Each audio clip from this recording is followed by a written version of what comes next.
What's good, people? Welcome back to another episode of Top Corner Talk. It's been a while, so spare me the introduction. So, welcome back, everyone. And as always, we have my good friend Charlie, Oscar, and Jeremy for another episode. This one will be most likely a therapeutical type of session. So, St. Louis versus Seattle.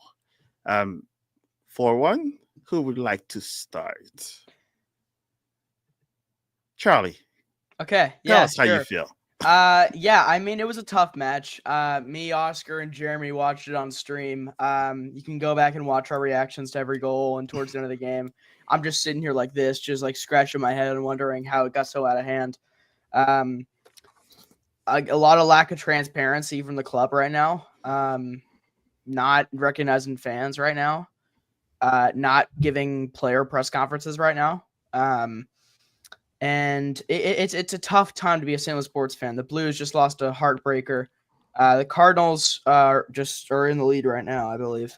But it's been a tough ride for the last 7 games winless, and those last win was March 15th versus Seattle, I believe, in City Park or in Energizer Park, pardon me. But it was rough. Midfield was horrible. I don't think there was any good players on. I don't think anyone played like really good. Yeah, Marcel Hartel might have the best rating because he scored the pen, but other than that, there was no transitional game.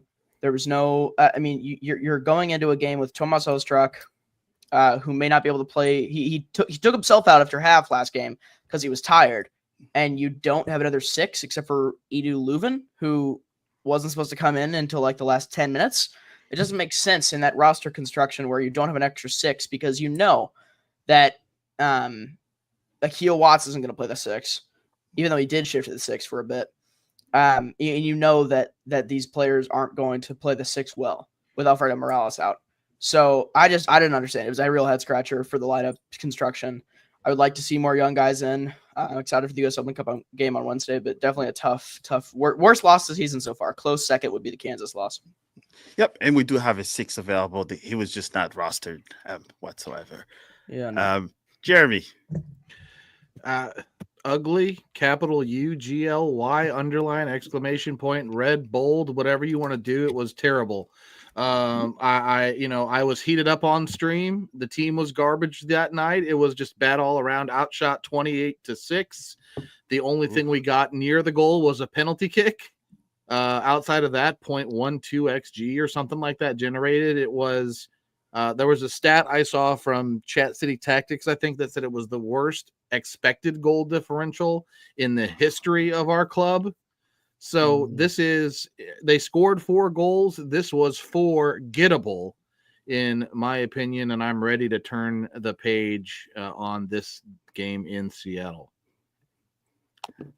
Oscar, you should feel right at home. How are you feeling, my friend? You're on mute, by the way. I mean, you guys said it all. I mean, there's really no words to describe what we saw on Saturday.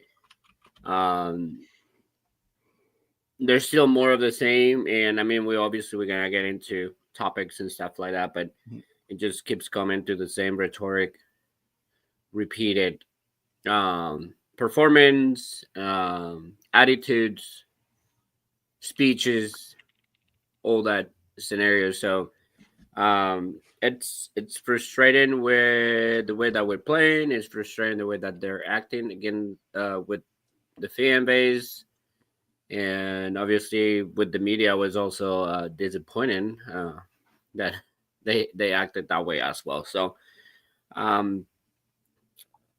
I mean, if you want to get into it, Mo, what's your point? But I just you get your introduction before we get really into the summary of the game, and I think get the heat stuff. Yeah, and I think since I did not watch the game live, so you guys will be proud of me. I stayed away from social media altogether until I watched it.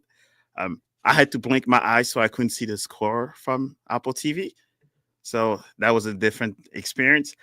And to be honest with you, I pretty much stopped watching the game at this 65th minute. just because of frustrations on how um, I put it on the chat where there was a missing of like that grit like mentality that we're so used to even the past 2 years. It looks like the moment that there's some the team is actually scoring against us, or you think seeing the team a little bit more exciting, that's when our team drops their head, and then that's where it goes from good, bad to ugly very quickly, which was the Seattle games. On top of that, um, missing a six, I was surprised to know that Miggy was not on the roster because he's the other number six Yeah. that we could have. He have shown that he can play it at this moment. That's why he bulked up for a reason.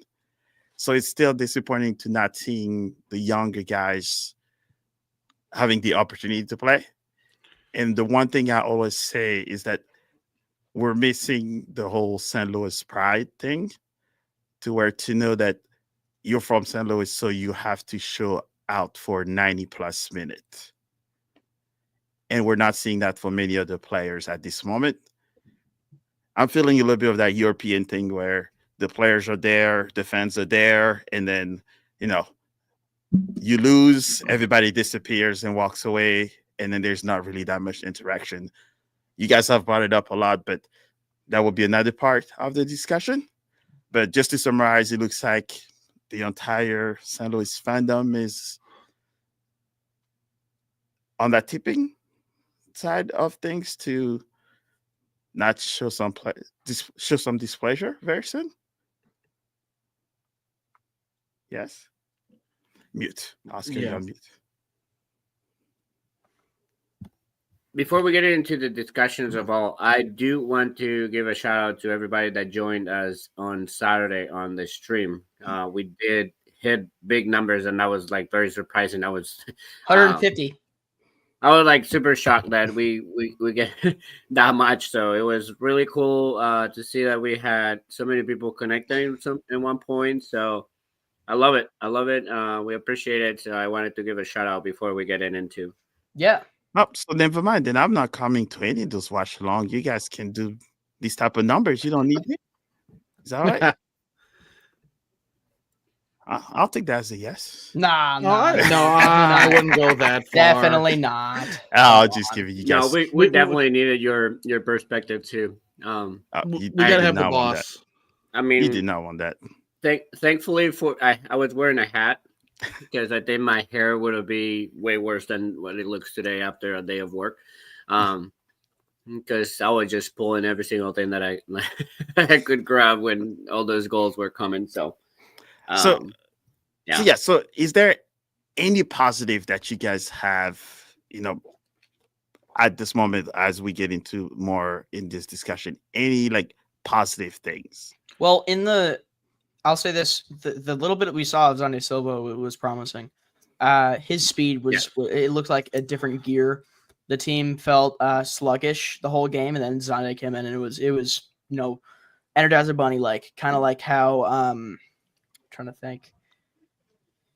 Kind of like how Indiana Vassilev used to play, almost kind of just running around everywhere, not jogging. Zonde with the ball was I felt confident when he had the ball. He had a couple runs, more going east to west than north and south, but you can't blame him for that when he had none of the guys that are playing with him who are either tired of dead legs or just aren't worthy of, didn't play well that game. So I think Zonde Silva's performance was good. And I think Ben Lunt gave you, he stopped the game from being like almost 8 goals.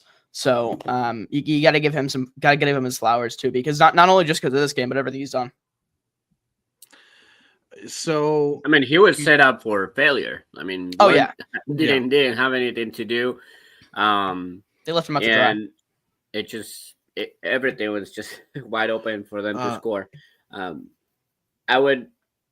know, Jeremy, we want to talk about. Sorry. So my good thing of the game was that gap, that 15-minute gap or like a 10-minute gap that the team had in the first half, where we saw the high pressure. We saw a little bit of confidence going winning the ball and actually building up from the attacking point Mhm. because we're up there. We were up there. Hartel was loose.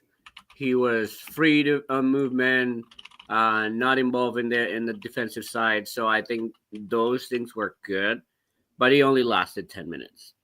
So that's the issue. We didn't see that anymore after our first goal. I think for me, it kind of backpacking off of what you said, Oscar Hartle. When he was free and attacking, that's probably the best he's looked in weeks. He looked like the playmaker, the distributor that we saw last year, drifting in and out of spaces, cutting between lines, actually progressing the ball up the pitch. He looked great. I thought Zonde looked good too.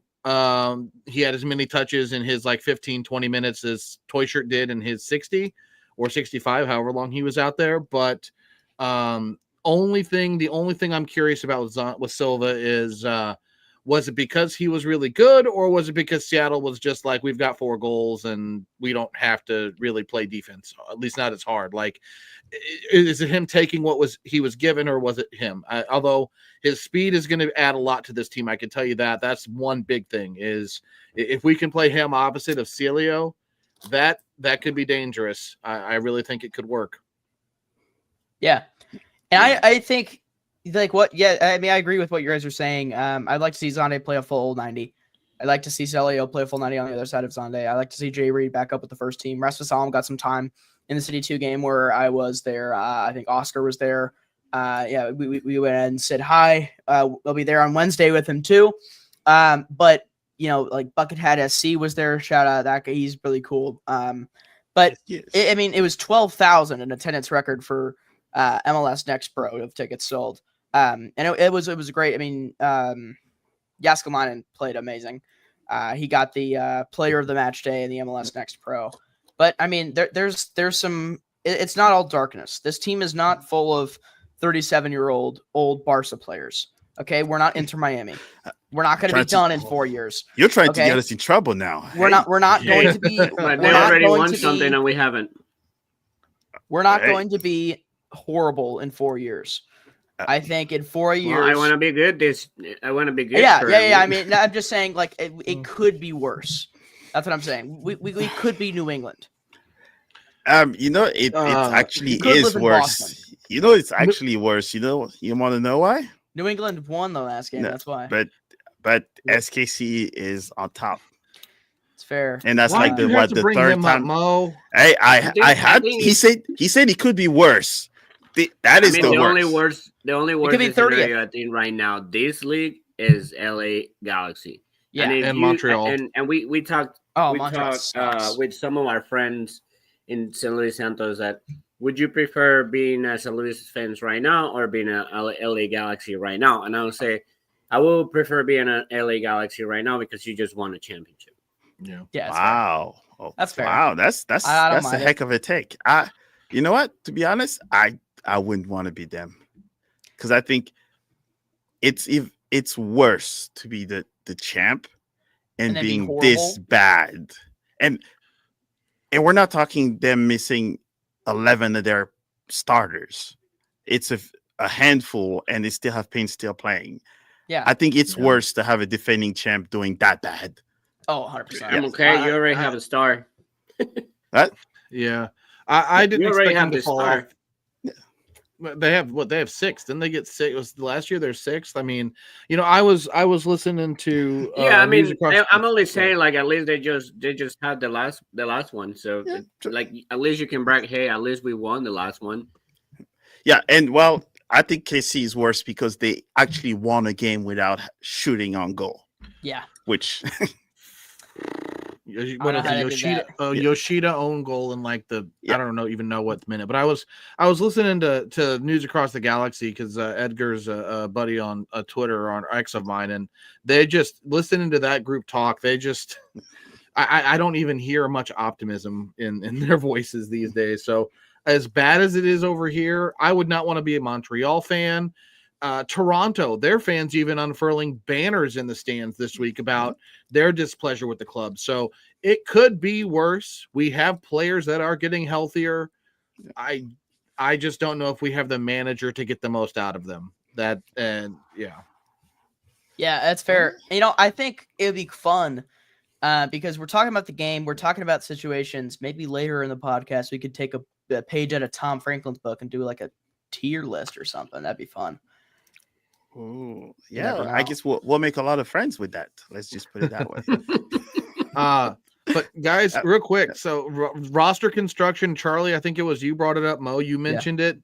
How do you not have a 6 on the bench? How do you not get Miggy? How do you not call up Cam Silly, who played a lot in the preseason? How do you not have something as an option? Because I'm sorry, you knew going in Ostrak wasn't going to be able to play the full 90. There was Akil Watts is not. I don't even know what Akil Watts. I love Akil. He's a guy that will go out and run. I don't know what his best position is. I don't even know what his role was because he was a 6, but he was flying up as a winger every time, leaving Ostrak as a single pivot. Made no sense. We talked about it on the stream. You take your attacking midfielder and play him as your primary defensive man in front of the back line. I don't get it. Anyway. Yeah, I think it sounds like more just playing out of position. Touch base with that. I wanted to touch base on that because you had players. We touched on the broadcast and during the game that you have players to do that role, to attack, to run on the wing, get balls on the front end, that they're better than Akil. Sunday is already, like, you could just say Sunday, done. You could say Celia, done. But then you put Akil, that it was supposed to be the company of Ostrak, and you just have him running back and forth. Like, it didn't make sense. It didn't make sense. He was not effective, obviously. He left a lot of gaps in the back. And so what was the purpose of using him there? And then when everything goes south, that it was when Ostrak is out and Akil has to play the 6, then it was a full mess. Disorganization everywhere. There was nowhere had any type of coverage. When someone was going to the side, no one was covering the bag. It's very unfortunate. I would criticize the substitution of Joyner. Not because of Joyner. Joyner is a great player. He runs. He knows what he needs to be doing. That is running and putting hustle in it. But he was not the right person for that job in that moment. We're under pressure. Nohu and what's his other name? Kent, I believe, were on the left side, and they specifically put Kent to explode that side with Watts and Hubert, Jaro. I don't even know. I don't remember anymore. Jaro and Hubert. Jaro and Hubert, and then Watts technically like support. And then you decide to put Joyner to try to defend that. Have you raised your hand if you think of Joyner as a defender? No, no, and like, and you're right. And on that board, we're talking a national defender for Cameroon. That's not a good matchup whatsoever. Because Nduhu, literally, he's played international soccer, so he knows. And you saw, I watched part of it. You see how he was getting under the skin of some of the players, how he knew how to kind of distract them and get them out of their play. It looks like it worked in a lot of those moments. And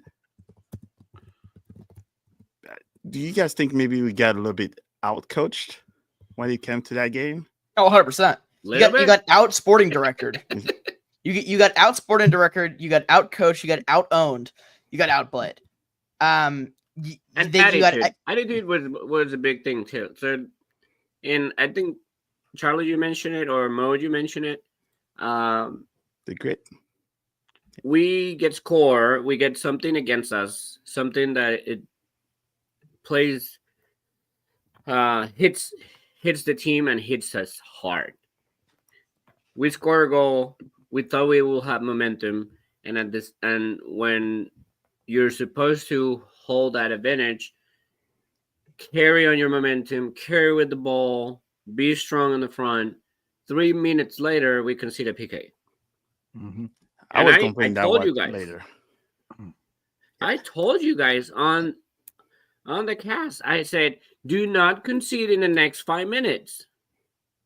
These 5 minutes are the most important part after scoring a goal. You have to stay consistent. You got to stay focused. You got to be. And guess what? We messed up. We left space behind, and then we had to go again on transition defending, getting behind, making a poor tackle.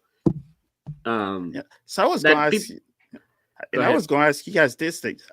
So how come there was not that same energy for when Bombargo did that for that PK? That was an unnecessary tackle. There was 3 of our players that was covering them. Because I was looking online, I didn't see the same energy that says, "Hey, you should have done this or you should have done that." Everybody took that PK as though like it was necessary, or is it just me that's seeing it as?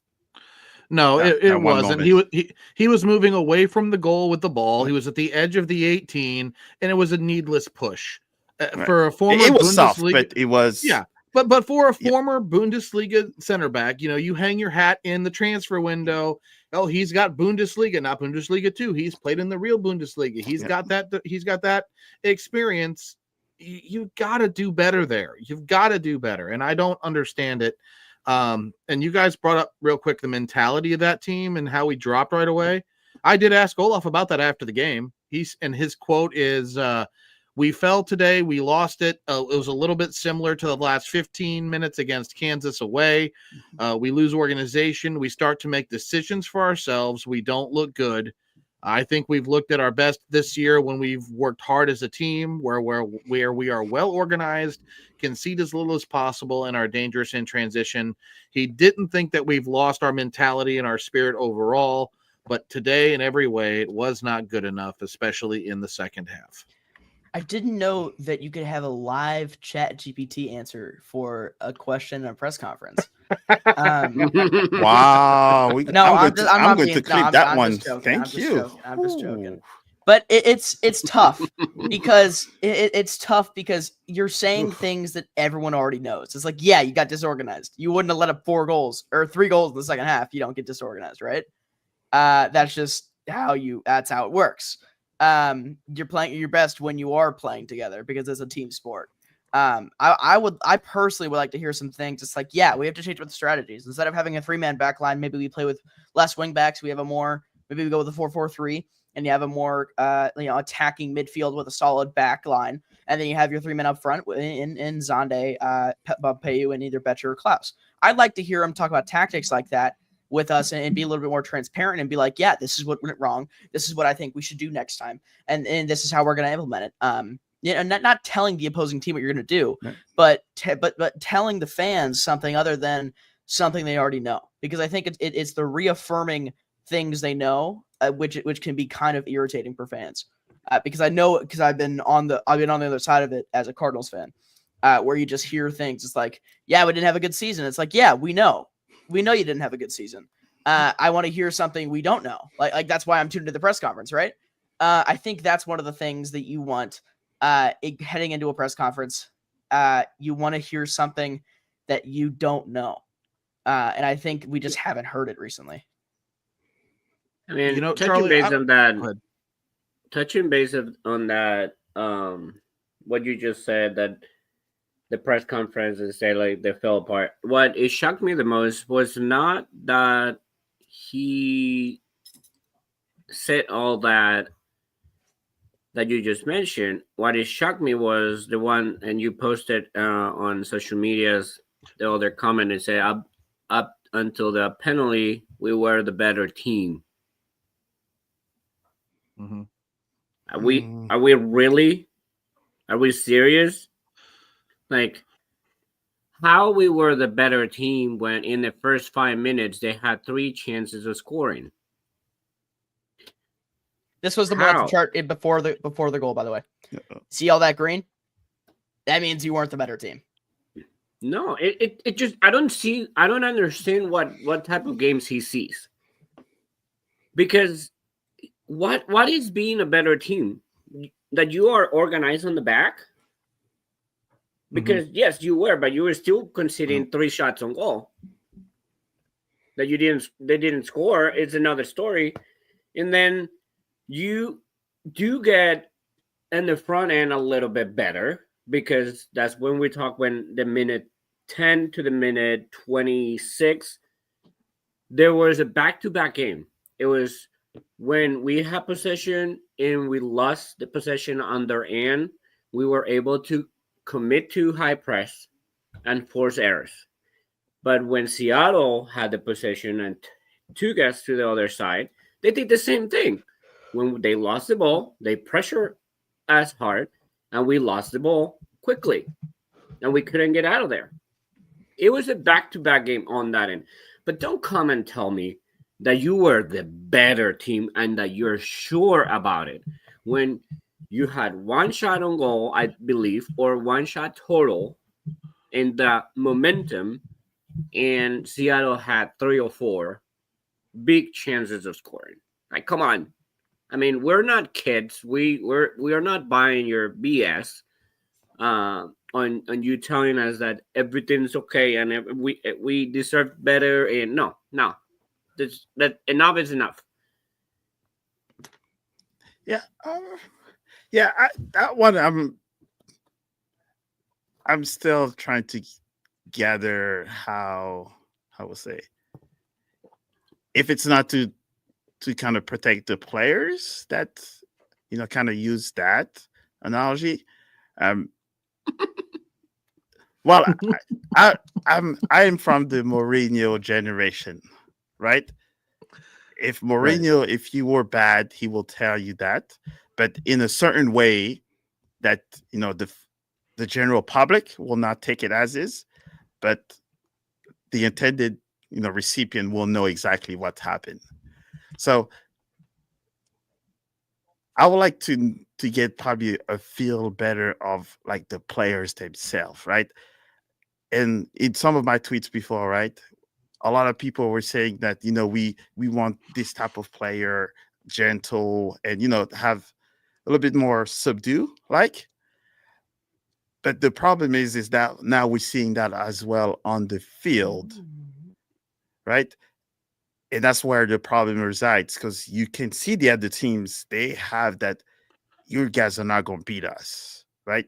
Even if you score first, there's still 75 minutes, there's still 80 minutes that we can come back. And that mentality, I think that's what's missing. Even in the previews, right? You can the pep talk is different. It's the different when Berkey says it, it's different when Tim Parker was saying, that I'm not feeling that just yet from those, pretty much those pep talks. I think Josh was probably the only one where, if you listen to some of the discussions, that were a little bit more stronger positions. But I think Bob Marger maybe said it also online that was not a good game. I want to see that, yes, last game was not a good game, but I want to see a different game, the one coming up. But so far, 3 games, the exact same thing. Yeah. I mean, we're 7 games in a row. Yeah. The one thing I will say, and maybe it's just him as a person, right? I get he's not going to come out, because you're not going to get a manager in most cases is going to come to a post-game press conference and sit there and say, "Oh, it's Yaro's fault. Yaro was terrible, or Baumgartel was trash because he gave away a penalty." The manager's not going to do it. No. But what I would like to see from him, give me some passion. Show me that you're mad. It's just he, and maybe it's just not who he is, but he comes in to the press conferences and he's always so relaxed, and maybe it's strategic, maybe he has to seem in control, but I just kind of want to see a little bit of that energy and that passion from him that lets me know, you know what? I'm not just going through the motions. I'm as pissed off as you guys are that we played like shit. Excuse my French, but that's what I want to hear him say. Which is fair. I don't want him to state that they're doing something good. Like, I'm sorry, but like, let's just not sugarcoat it. If you go to a press conference, you don't have to say your team is awful and we're not doing anything right, but just come out and say like, hey, Seattle was a better team. Which they were. Right? I mean, what? It's not, you're not attacking your players. You're not lying to us because we all just watched 90 minutes of whipping. Yeah. So don't come and tell me, oh, well, until the ball went on the left and then on the right, we were on the better team in that play. Mm-hmm. And then we just got our ass handed. But why? Why? But that's the question that then he won't answer it. Why after that? And to me, it's mentality. That's why I asked it at the press conference. Like, something happens. It's the same thing from last year. This team seems mentally fragile, and I don't care if people on social media want to bash me for saying it. If they can't handle some pressure from the fans, some expectations from us, then they're not playing the right game. They've got to be mentally tough to handle adversity, or we're not going to ever be able to win silverware. It's just a fact. In my mind. And we're a small group. I think they've seen bigger stages. So I don't think pressure from the fans should even affect them as much. But you got to feel a little bit of the heat, because at this time, like I said, right, I usually give my goal was to give 5 years, to not go to my Chelsea rant just yet. But it looks like maybe year 3 might be the one where, now the expectations are at a certain level of performance. For me, if the team is beating you because they're way better, we can understand that part. But when we're beating ourselves at the same time, that's where the problem arises for me. Mm-hmm. Yeah.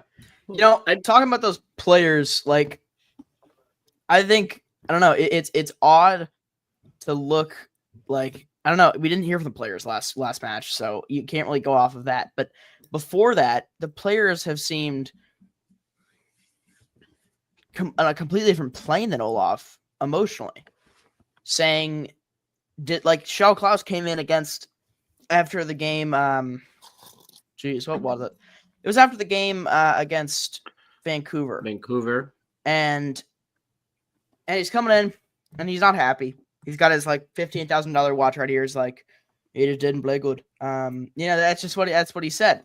And you could tell that he's conceited. He's not happy about the loss. And Olaf before him is talking about the upsides. It's like the locker room is not meshed with emotion right now. The players are feeling something different than the head coach right now. Yeah, but I thought that was the whole point of having players that are kind of familiar with each other, that've known each other for so long. And that connection I'm not seeing it. That's honestly, hear me out. I was on the John Hackworth train all off season. I wanted John Hackworth to be the next coach. He's your guy. John Hackworth he knows you by first name, Charlie. Come on, we know why. Because John, if you talk I still see the check behind you. Oh. So John, no, on a real note though, John, he was a guy that had played and taught and coached and knew a lot of these players since they were teenagers. Yep. And it's so valuable to have that and to be familiar with players and to be in the organization, because he's been in the organization since the start. To be in the organization like that and not be necessarily a new face, I think would be really valuable in that kind of situation where you're doing kind of a short reset after a bad season when you expected to do good. I think to go back to what worked before is getting a good developmental, a winning, and a overall known coach. Hackworth is still there as as Kayla said here. You got it, Mo.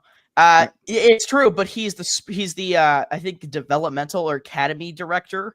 Yeah, I think. he ties pretty much the whole academy all the way to CD2 to Yeah, um, which is an important position. It's what he did before. He went back to the same position he was before he was interim. But if you look at the winning percentages in history, Carnell in the first season had a 50% winning percentage. Carnell in the second season had a 15%. Hackworth had a 36%. Olaf Melberg right now is an 18%. So Olaf Melberg is slightly better than Bradley Carnell before he got fired, and Hackworth was literally 2 times better. With the players that he had coming over in the summer transfer window after having the horrible start with Carnell. So, like, I don't know, what else did you think you needed? Because Hackworth came in there and raised the winning percentage by doubled the winning percentage that Carnell had, 15% to 36%. And with the players he had, it's impressive what he did. I don't understand why they didn't keep him. I think for me, hold biggest... on there, though. Oh, go ahead, Oscar. Hold on there, because you're comparing the performances of Carnell without, and this is shocking coming from me because I was one of the biggest Carnell out person when things were going out bad, and I'll definitely take my hat off to Carnell because he has been proven that he actually can work things out in different ways with a good squad. Carnell didn't have the team that Hackworth did. Hackworth did a good job, but Carnell didn't have that team. Carnell had a bunch of players that they were not moving as much. They were starting to get hurt. We had not the qualities that we have now. And not to dig on your boy Mo, but Adeniran, you can't compare Adeniran to Betcher, Teucher, or Hartel. We had Torison. So in those type of situations, when Hackworth got that team, obviously the level improved. And I do agree that if you pick between Olaf and Hackworth, you have to pick Hackworth. Because of connection, because of what you say, relationships with the players. So why didn't they? I don't know, because it just like it seems like Lutz has a side business, and he just wants to get the extra money in his sides. You know, because the only thing that he picks is that area.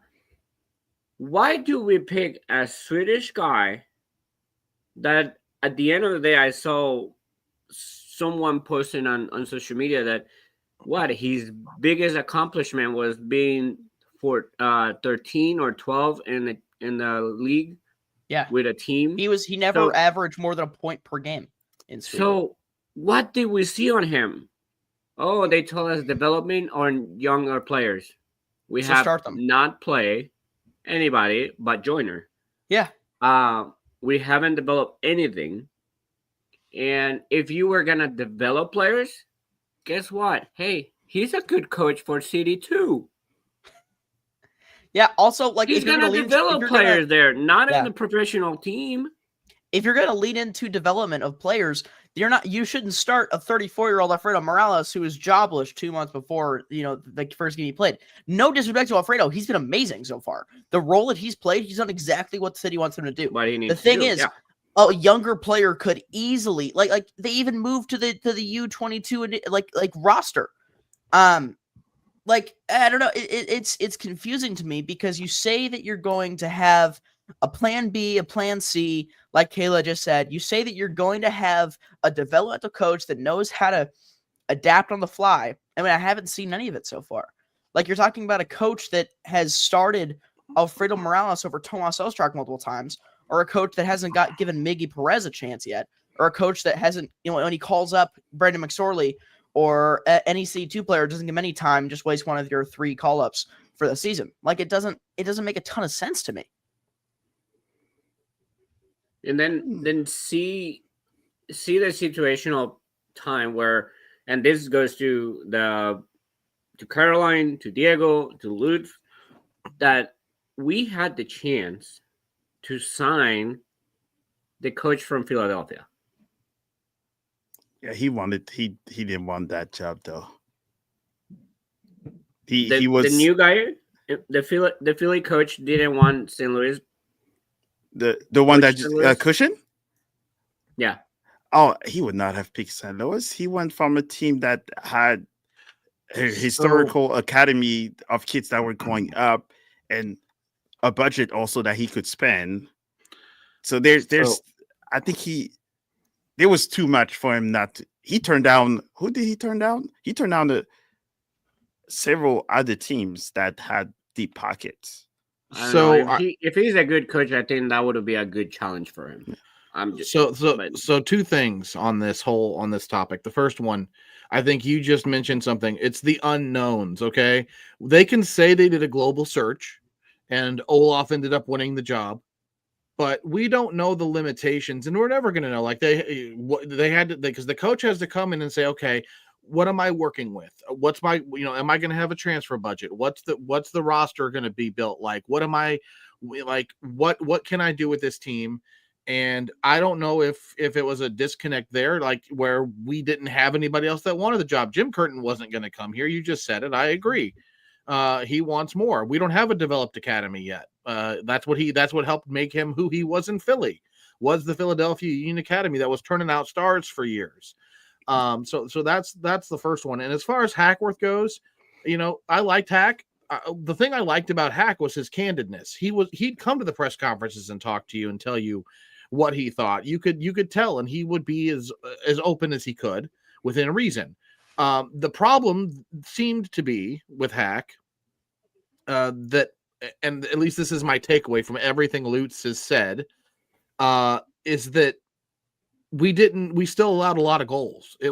Statistically, he was better than Carnell at last season, but we were still conceding goals under Hackworth. It wasn't like we won every game. We took maybe 1.4 points a game, but it still wasn't enough. And I think they have a feeling internally, they being City, that we need to be a team that's tighter at the back. And we weren't that under Hackworth to their liking. So they went and found Olaf and brought him over to do this.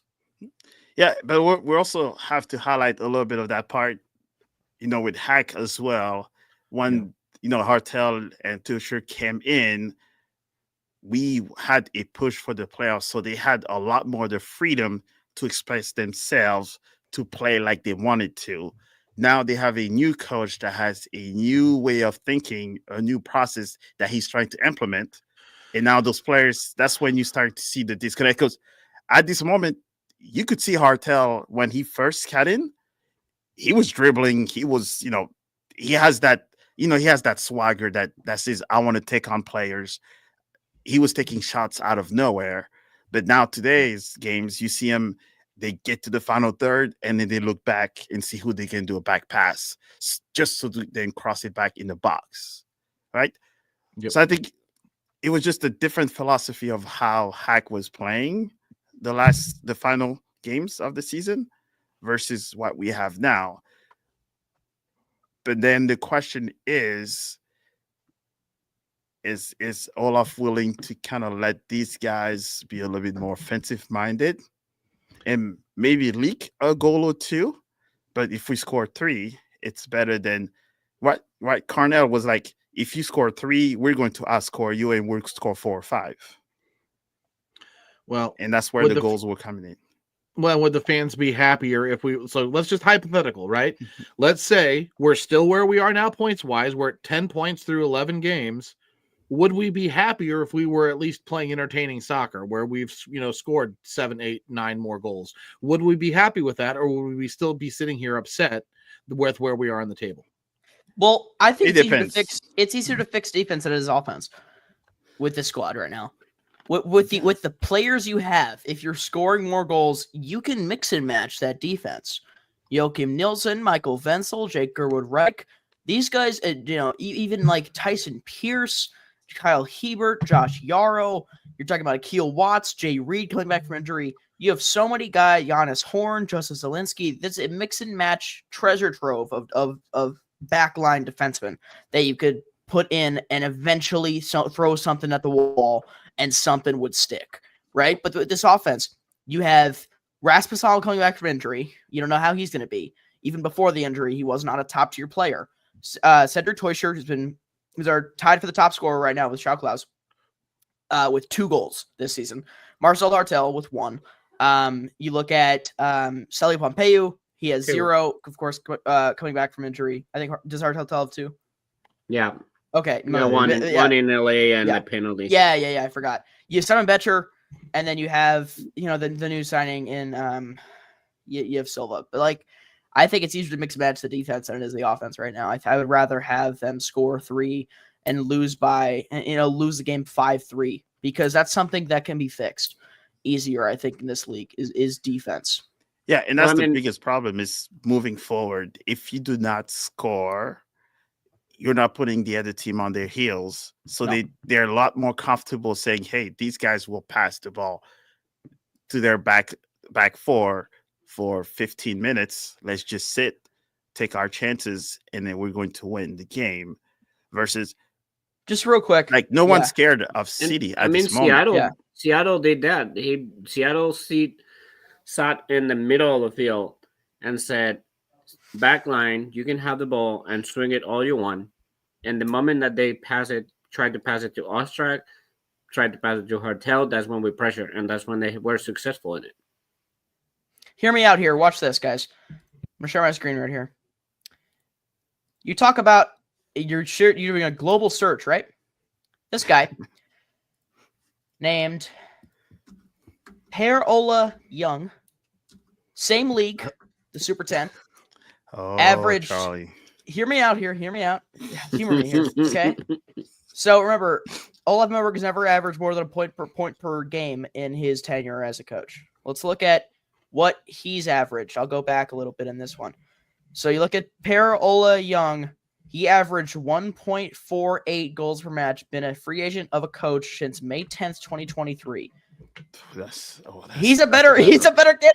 He's won more games. Why not sign Per-Ola? You see, he's been out since 2023. What's the difference here? Like, has he ever what's the difference?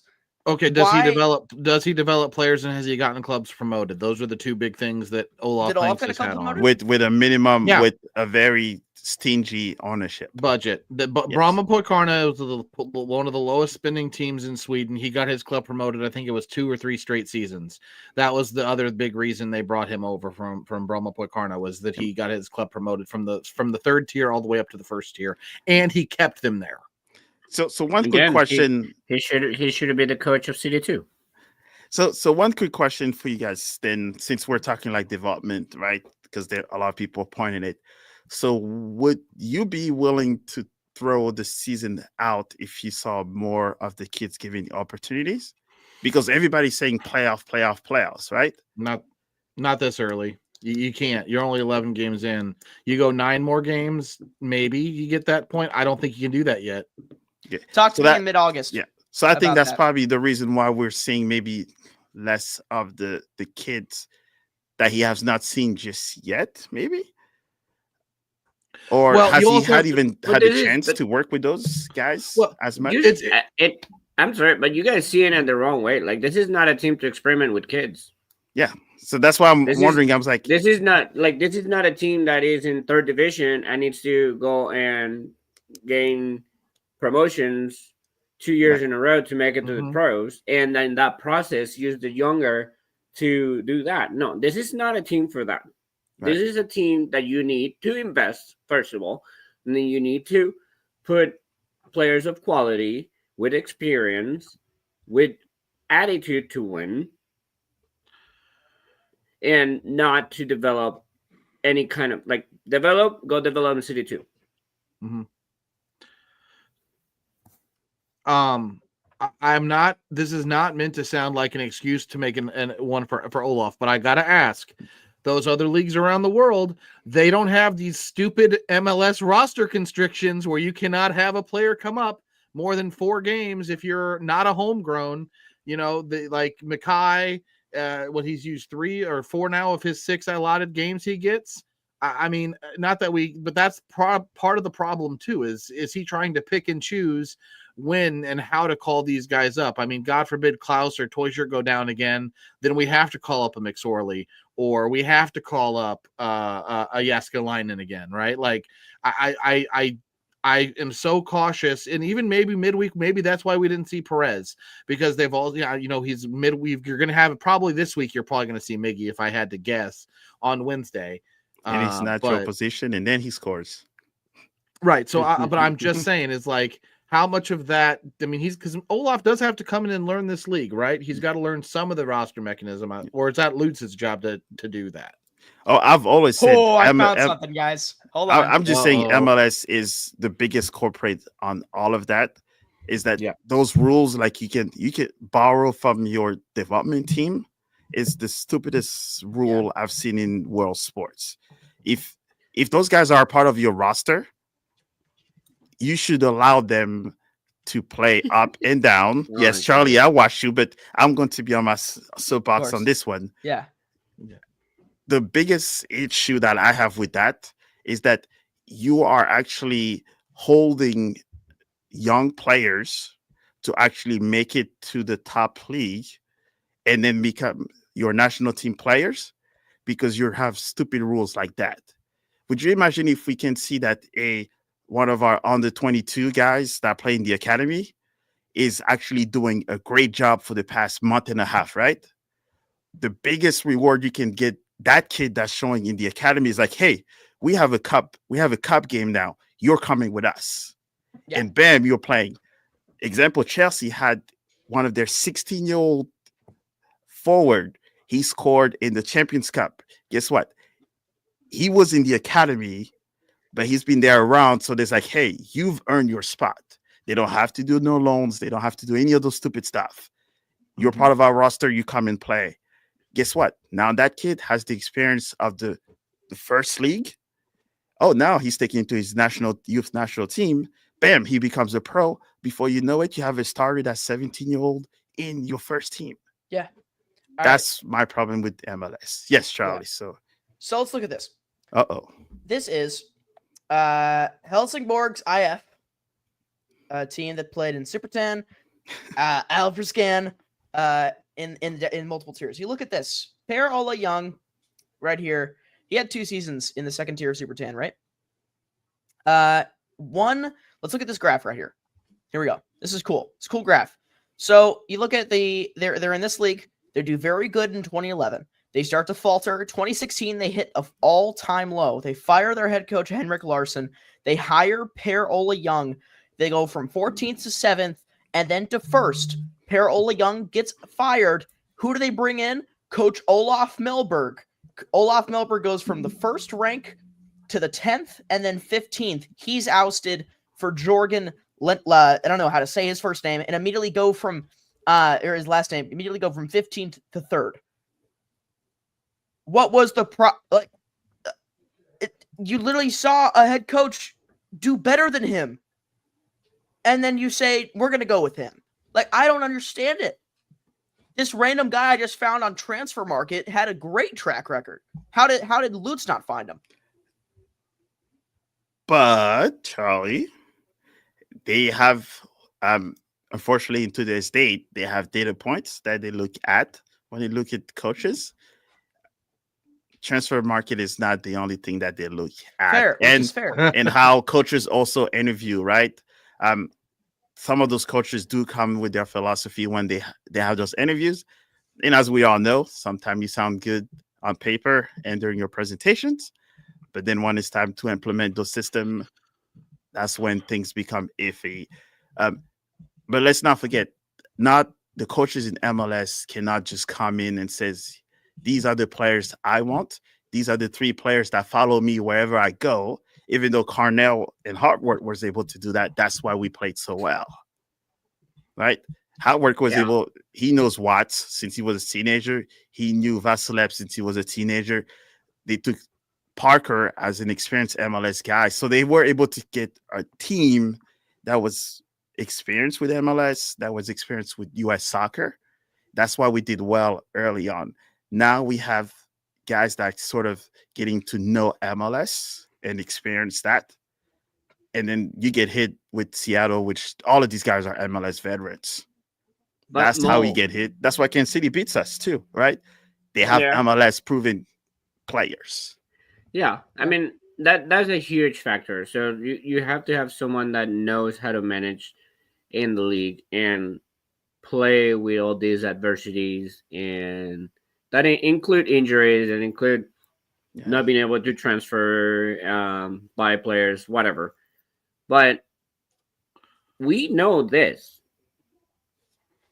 Does Lute knows this? Because when you are hiring a coach, you have to have that on your question marks. Does my coach knows how to manage these situations?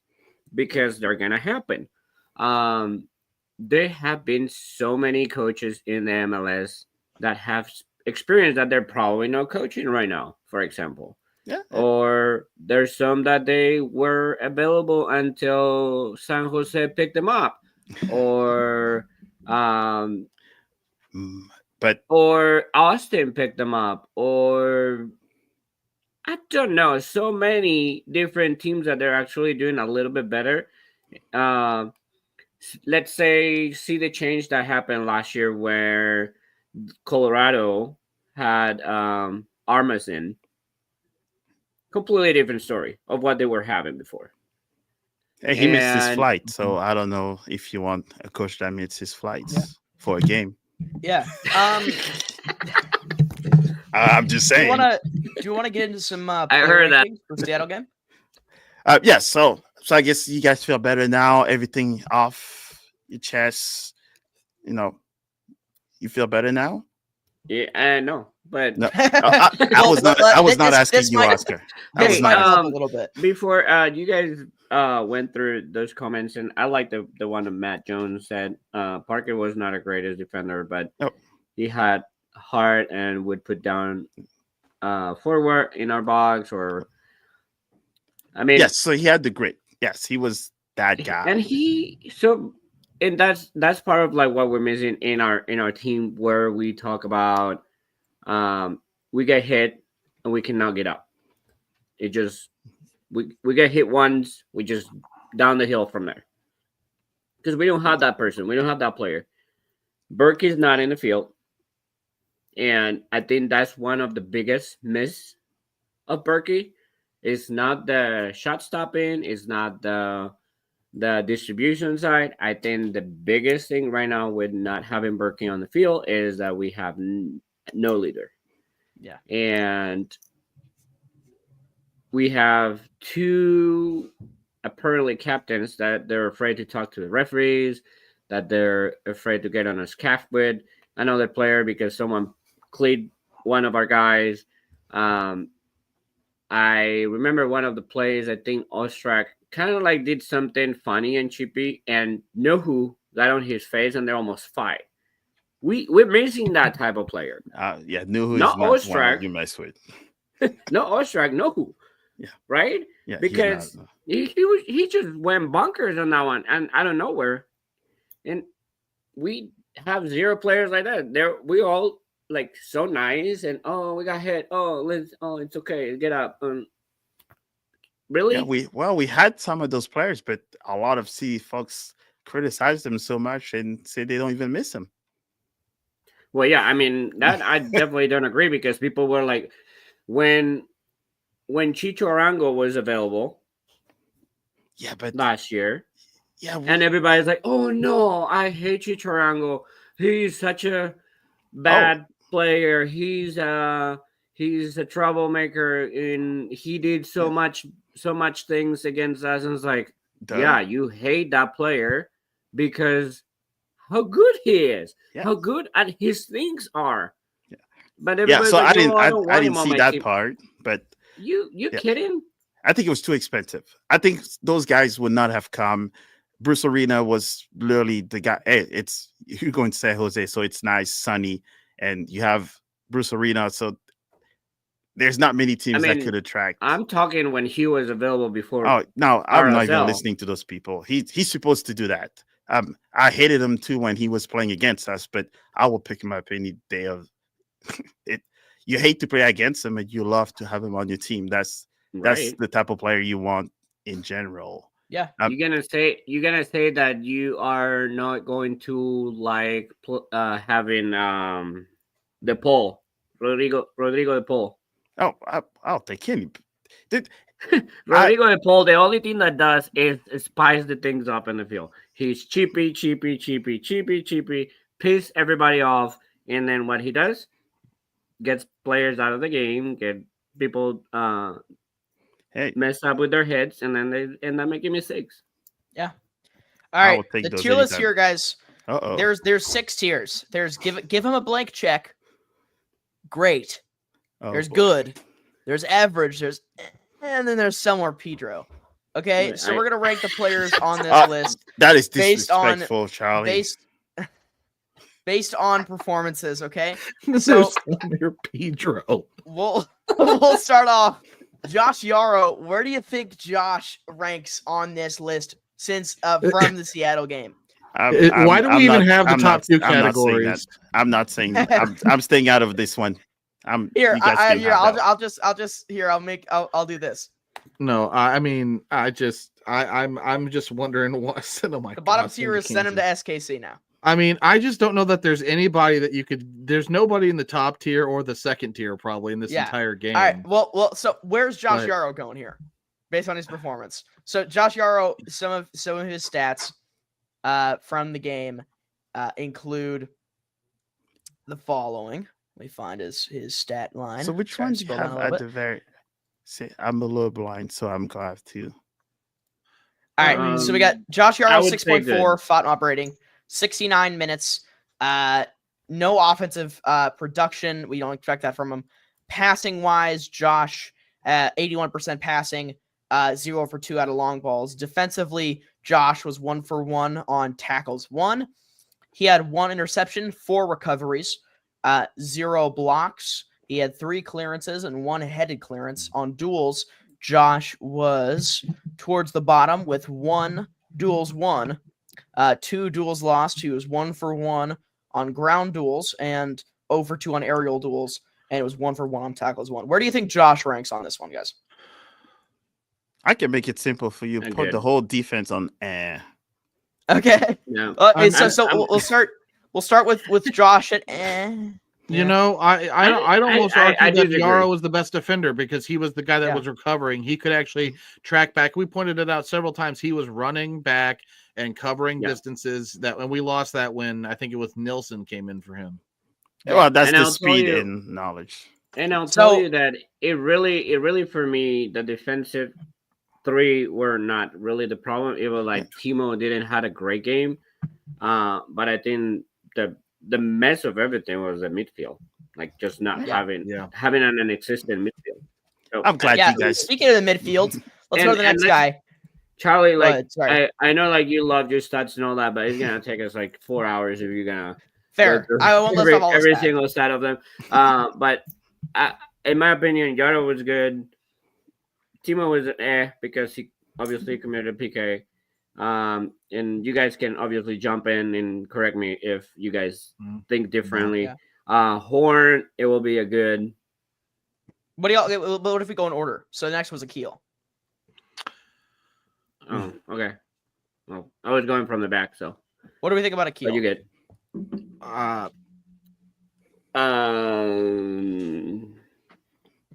We go Sound like the sound you guys are making. I mean, Sure. he was not good. He was a ghost. But I mean, how much of it again? And the sad part is, I think to your point, there was no structure around this team, around the defense. But that's all on Olaf. Yeah. But All right. Conrad Vollum. Next one.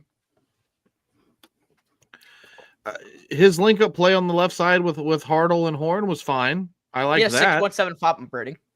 Yeah, but I mean, what the rest of the team have. So yeah, so Team Charlie, average 6.3. yeah. So that's the only problem I have, with stats, especially on those players, is that Fair.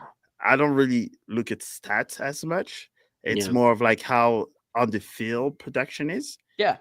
And we lost 4-1. So there shouldn't be any players that's on good. So it's No. either average or for me for Or like the send him to entire KC. team. Yeah. No, I wouldn't send anybody. That's to great. KC. That's a great point. Yeah, Yeah. That's fair. like good, great. Yeah, those, and there's no one that's doing blank checks. I mean, I think Big Ben gets a good. I guess we could give him that. But So, what I'm Conrad, what are we doing? Are we going A or average? he was in the I midfield, would right? say average. Yeah. Uh, Okay. we're very Cedric nice. Toy Shirt. Average. Toy shirt is. I mean, he was kind of invisible. I think he had 14 touches the entire game, but Ooh, So who got us the PK? hard to.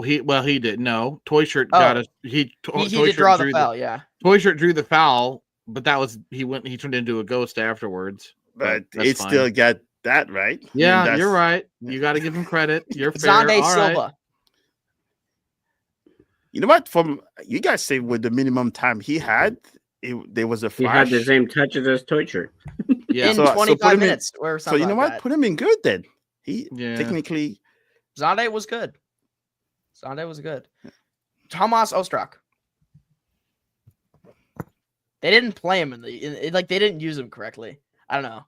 I think he was good, but then you have to evaluate that he cannot last more than 45 minutes.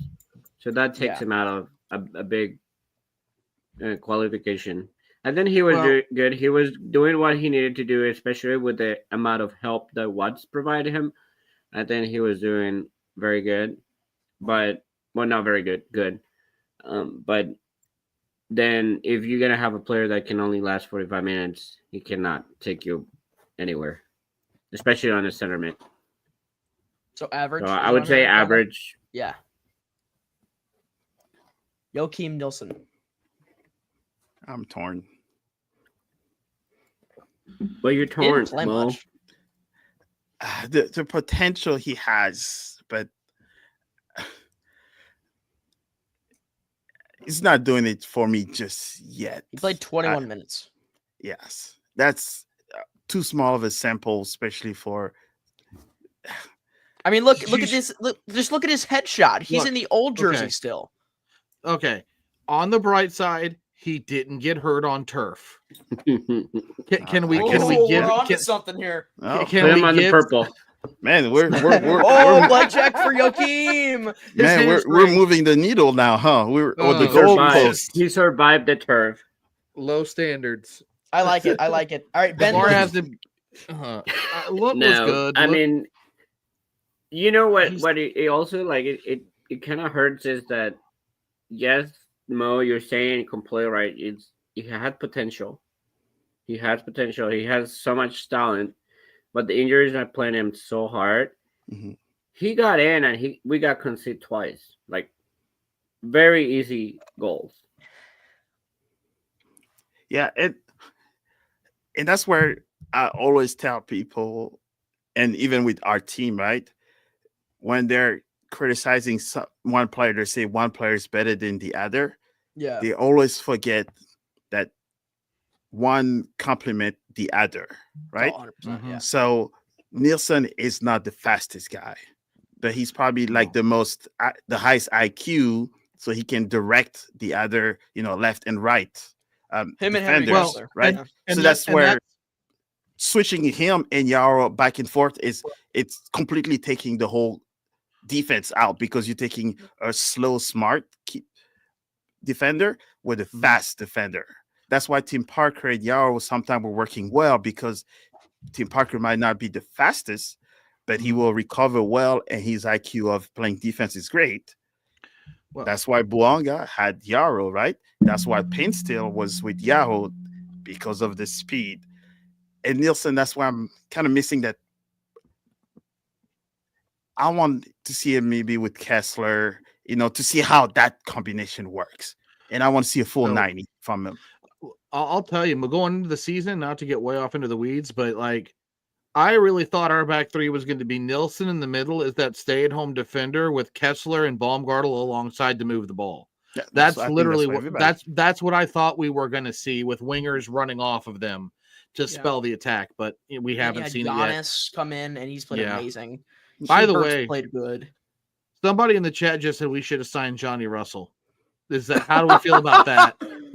How do we Dude, feel that- about that one? Kayla, Hey, if you want to Where be is petty that? and everything, that would have been the greatest move on the planet. I mean, but I don't think he would not have come to St. Louis. He wouldn't. I mean, we have seen cases, right? We have seen Yeah. the Figos and Ronaldo and He would not have gone to Kansas City. No. Would you Sorry to imagine St. that? Louis. Would Would St. you Louis imagine have that? I mean, accepted I Johnny would. Russell? Yeah. I would. Hell yeah. I would've. What? I hate Johnny it. my Russell God, going to Johnny send Russell. SKC. We're I off the rails. Oh boy. if We're making friends. if you had a player that you hate so much, there's a reason why. Yeah. You know? I would never turn down a player that I hate so much from any of teams. If I hated that person and they say, "Oh, you have a chance to sign him," let's go. And if he's usually gonna hate someone 'cause they're demonstrate the good. same thing that we were suffering, and that's the point. So, like, if he's gonna do the same thing with us, the way that he was doing against us, all for it. Yep. All right, Ben Lund, next guy. And Joachim Good. Nilsson's in the top because he didn't get injured. That's why. He's good, and you put him before Just Silva. put on the purple. Just delete that, and then just say Didn't get hurt. Nielsen didn't get hurt. That's better. Yeah, I dig that. Didn't This get is getting hurt. good. Yes, Matt. He did sign with RSL, so we might see him. Oh, lovely. All right, Ben Lund. All right. What do y'all think about Ben Lund? Sorry, I Amy. think I think Ben was good. Yeah, we'll give him that. Schau Klaus. And Wait, we're not gonna. I'm gonna argue Mo. Like you were saying that we lost 4-1, and we're still saying that our goalkeeper is good. They look at all those. I goals. thought you said he could have been 8, right? How many of the? Yeah, I mean, like you yourself said. I mean, Jeremy, we were all saying like this should have been like a 10-goal blowout, like something like that. Like I don't know. Like you look at the support they gave him nothing.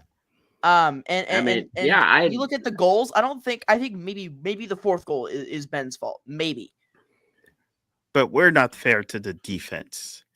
You cannot expect your defense to be defending for 90 plus minutes. Yeah, the midfield needs to be better. Yeah, that's why you get a break. That's why the first midfielder is back here. Yes, that's why you get a break. That's how defenders need a break. If they're playing for 90 minutes and then you want them to be in the offense at the same time, what do you expect is going to happen? Yeah. All right, Yeah. Schau Klaus. I think Schau. You played 69 minutes. Really had so how many? He had 25 touches. Guys, don't be unfair. no. This So is here's the the thi- other side of the story because it's very unfair what everybody thinks. No. Oscar, I think you and I are going to be on the same page on this. I don't think Klaus was bad. He had no service, and when we had that good 15 to 20 minutes in the first half when we were pressing, who was initiating the press? Klaus. I did not think Klaus was bad in that game. I don't think he was. I'll give him an average because that's probably the best anybody on this team deserves for that game. But I don't have a problem with Klaus in this one. Oscar, am I about on point or am I way off base again? You are right on point. You are on point. How do you expect your forward to create or do any type of job when he doesn't receive good balls, when he doesn't get a good ball in space so he can go score a goal, when you don't even give him the ball to hold the ball so your other forwards go up? Like, it doesn't really matter how much you try as a forward if the ball never gets to you to be able to score goals.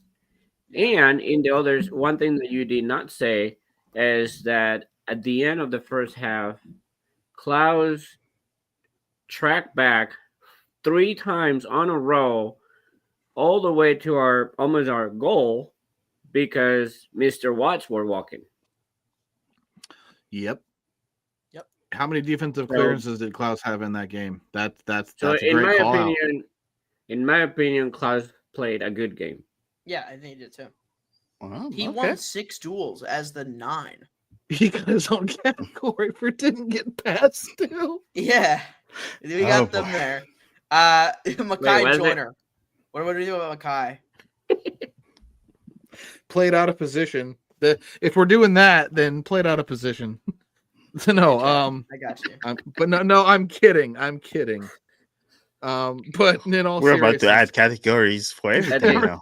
It's like, Yeah, I mean, the guys in the chat, they're gonna be like, okay, I'm out. yeah, no, they're losing. this is a hoot. This is a hoot. Come on. This is a mess. This isn't certified amazing. mess. Let's just create a category for each players.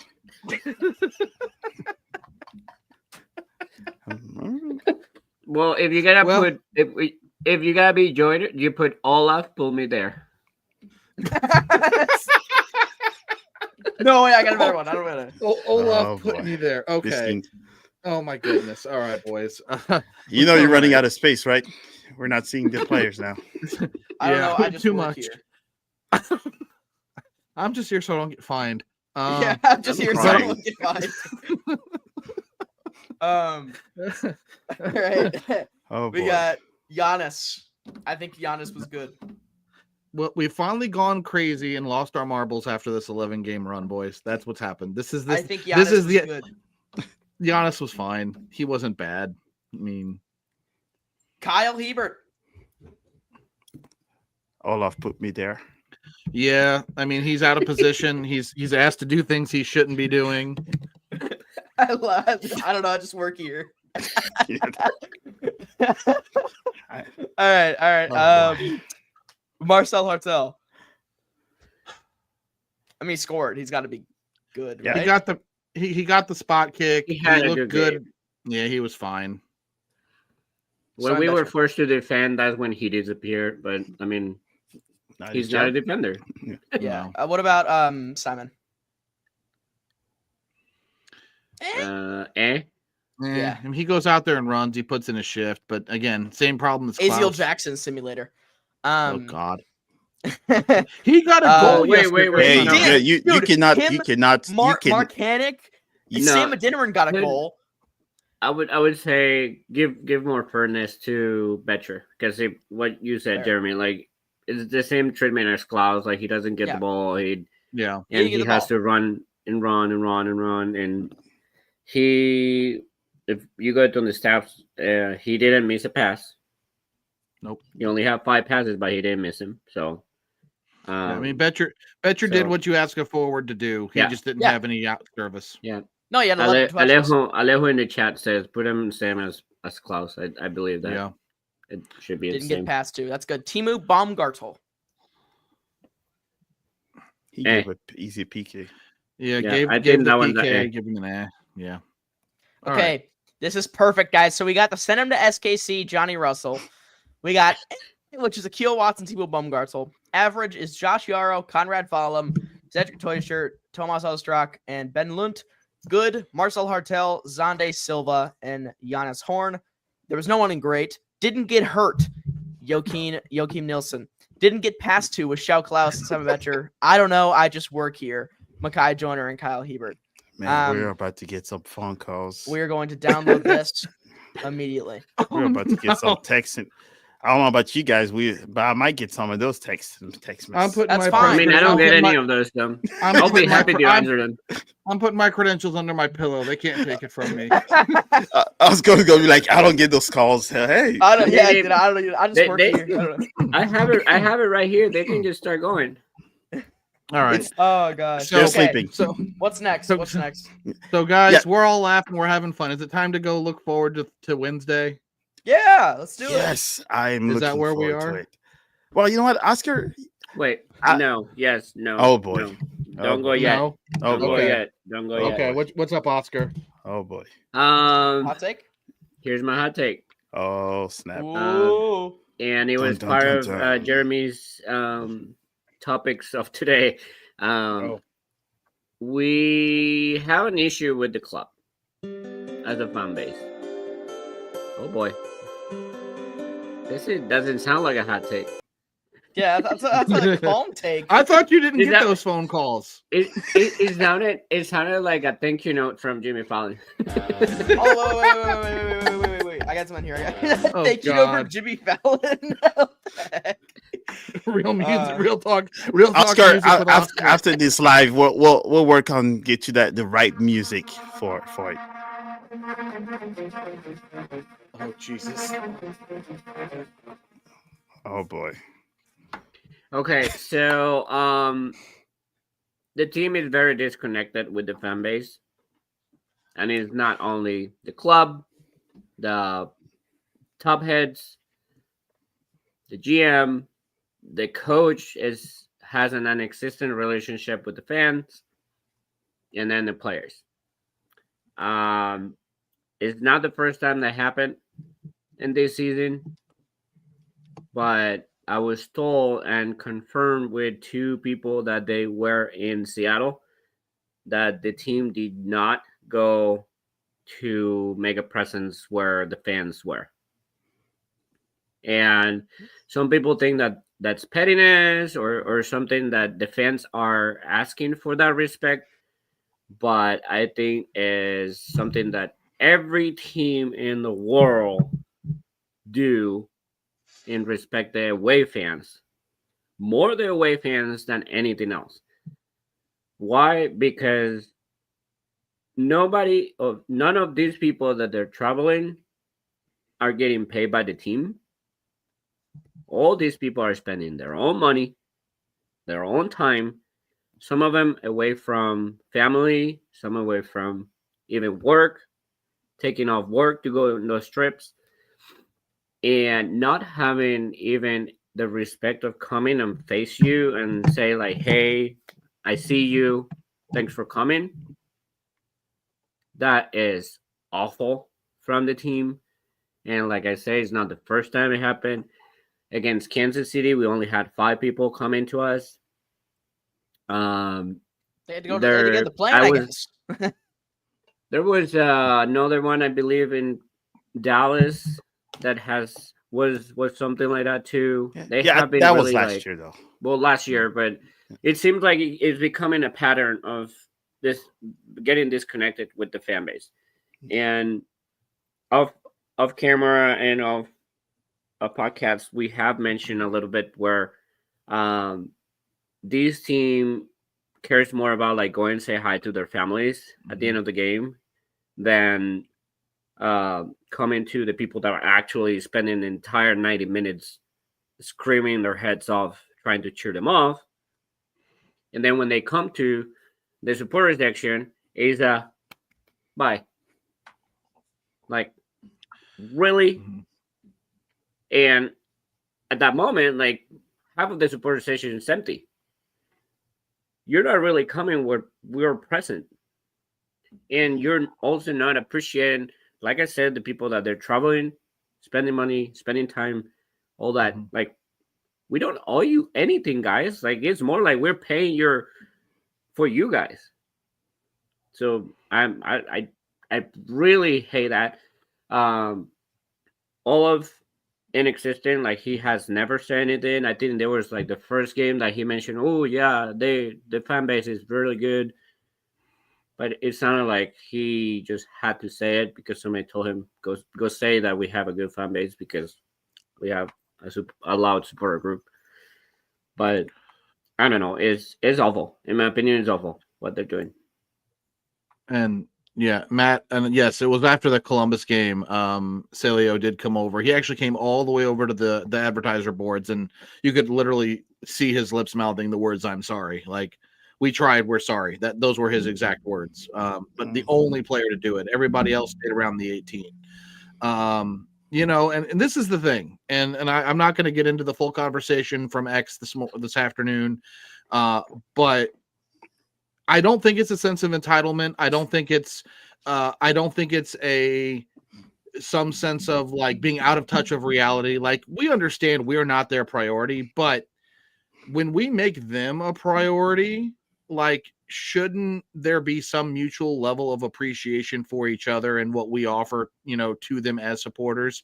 And the other point of that too, that I'll say it because I said it earlier and I said it on X.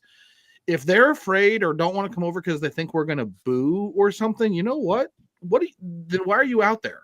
Like, there's repercussions, and I'm sorry. Like, and I'll point, like, Manchester United this year, we lost. I forget who we lost to, but but Bruno and the whole team came and clapped the away into the game we lost. And while the fans literally chanted to the other team, "You're nothing special. We lose every week," but they still came, and they still, even if it's just a meaningless clap, I get it, but it means something to the fans, and it's what bridges that connection, as you were just talking about, Oscar. So I'm with you. I mean, some people don't care about it, but it does. It's meaningful to me. That guy was just a troll. I don't care. Yeah. I think he was just a troll because at the end of the day, it's that MLS has one of the most friendliest supporter groups in the world.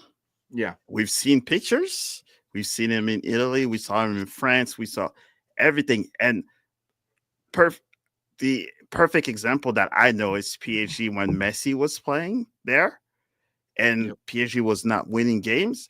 They literally booed arguably one of the greatest player of all time. And they were glad that he left their team afterward. And we're talking Messi. So MLS have a very friendly supporter groups and they're very subdued. So just seeing that, I think kind of, it's kind of sad to hear, especially when I hear it, because traveling in a different state here is like traveling to a different country in Europe. Going from St. Louis to Seattle, you probably could find yourself in Italy or Germany by that time if you live closer. So I'm not sure if it's a culture that's changing, maybe, or something, but we know that, Carnell and Hawkworth, those guys, you could see them sign, pulling them. But then when you turn around, you could see them, pulling them and says, go to the supporter section, and everybody has to be there. And you see them kind of rush. Yeah. So I don't know, maybe things are changing but hopefully someone is watching and listening and seeing. I'm sure they are, but hopefully there will be something done, especially when these times are not so great. You should not just go to the fans when times are great. Yeah, because you will see like, okay, so Wednesday, and we'll get to that, but Wednesday, let's say if we think what it should happen, they'll win. And you'll see that when they win, now everybody's going to be there and they're going to go, hey, and they're going to expect us to be super happy about it because we beat a third tier team. No, it's not like that. It's not that, oh, you just won and then now you come say hi. No, in the good ones, in the bad ones, in the worst ones, in the terrible ones that we are right now, you should be the ones saying to the fans, hey, sorry, we stay behind us. We promise we're working on it, right? Not just like, oh, I don't care about you guys. We have a terrible game. I'm just going to walk away. Or the team captain could always be the one walking to the supporter section and be representative of the team, pretty much. Yeah. So yes, I guess Alejo put it one comment right there. Yeah. It says need players to go to the north end first. Yes, it has to. That routine has to change. 3 up. Well, that one was a good one. 3 up. Yeah. Mally. That one. Fair. Because their families are there. They're not gonna go anywhere. And they're gonna walk the field anyways in some point. So finish the game. Come to the north end. That just cheer for 90 minutes, and we're live for 90 minutes and 90 plus and whatever. And then just go do your lap. Doesn't hurt them anything. Like, just come and do before everybody leaves. Yeah. Especially when you're losing a game, everybody wants to get out of there fast. So don't just come fast and then do whatever. Spend 2 hours with your family on that corner if you want to. At that point, I don't care. Stadium guys will kick and- us out. Yeah, and that's the thing, to great point, Oscar, and maybe I'm off base in how I'm hearing what you're saying, but to me, we're not sitting there we're not telling folks we expect them to spend 45 minutes, half an hour down there with us. Come spend a few minutes, acknowledge us, clap, just that's all. It doesn't have to be a 20-minute thing, Mm-mm. So I guess it sounds like a ritual, maybe, or something like that. No, well, we all praise ourselves to have the best supporter group. When you come to City Park. So I think maybe it's one of those moments where the acknowledgement should happen as everybody else praises what City Park, Energizer Park. My apologies. So Oscar, yes, you want to say something before we move to the Open Cup? Yeah, my last thing on this connection with the team is that it hits personally and it hits my community personally, is that year 1 and year 2 we had a lot of Spanish content coming from the team, and at this point this year has been 0 content for the Spanish community, and it hurts because we know they were able to do it, we know they could continue doing it, and it seems like they just don't care anymore. We might not be the biggest community in St. Louis comparing to other cities. If you say San Diego, LA, Charlotte, but we're still your fans. We bring a lot to you guys, and you're responding with zero things. And one more actually that comes to mind that is related to this and how the club is disconnected to their fan base is the pricing for the Open Cup. That is ridiculous. That's a tournament that I know a lot of people love, but is a lower level of playing, especially in the first rounds. And you went and decided that you were going to charge $40 for that supporter session ticket initially, when you don't even charge that on an MLS game for your season ticket holders. You kidding? So do we know if that's a U.S. soccer mandated price, or is it? Because that sounds very steep for. They put it because you know how this Wednesday is going to be. General admission to the rest of the stadium for $80, and then general admission only in supporters for $40, and then they start lowering a little bit because obviously there were complaints, but still it's too high. I think for a third tier rival, these tickets would not have to cost more than $10. I'm sorry. Yeah, $10 on was a Wednesday. Yeah, 40 is steep. That's very close ridiculous. to what my season ticket for MLS.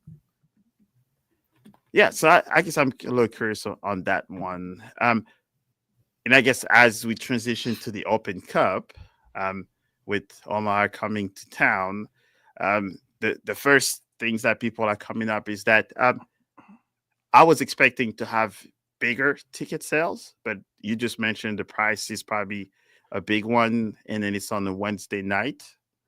And it looks like the arguments of having the team playing the Open Cup might even look worse on Wednesday than the push that was from last year. Because if we're talking the 5K or so supporters tickets sold so far, we were going to get roasted online for that one big time. Yeah. That's the number going around, which is less than half of what City 2 had last weekend. And I get it's a midweek thing, right? School is still going on for some, so you've got practices, school things. You've still got school things going on. You've got work, but here's the thing. A week later, they're going to be crazy because Kansas is in town. So it's not like you can't find a way to make it work. That's the counterpoint to the night of the week. I think that, yes, is it a lower quality of opponent on paper? Sure. Is the team underperforming? Abso-freaking-lutely. There's no hype around it. There's no buzz around City. The honeymoon is over there. But the team, whether it's the team or the U.S. Soccer Federation that runs this show, the marketing has been non-existent. What marketing have you seen?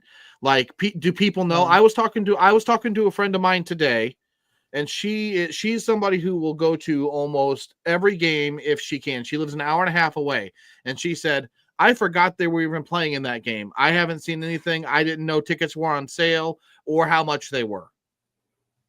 And so, I mean, that's what I point to, is we're not marketing this to make it known. Is it like channel 4, 5, 2, 11, whatever, local media?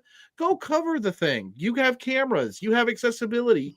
You can't tell me somebody won't do an interview at Energizer Park about the Open Cup, especially with St. Louis having a history of 10 different teams winning the competition.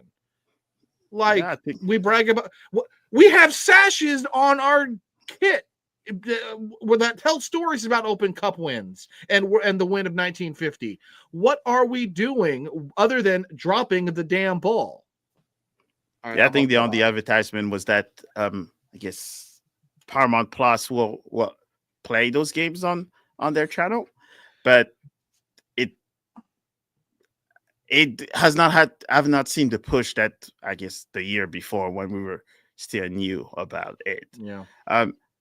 Yeah, it's gonna backfire big time, especially for those of us that are online as much. So, I think they were expecting that the fans were just gonna show up because of the push we gave them, saying, "Hey, we want to play this cup," and they said, "Oh, we don't even have to do anything because the fans want this cup, right?"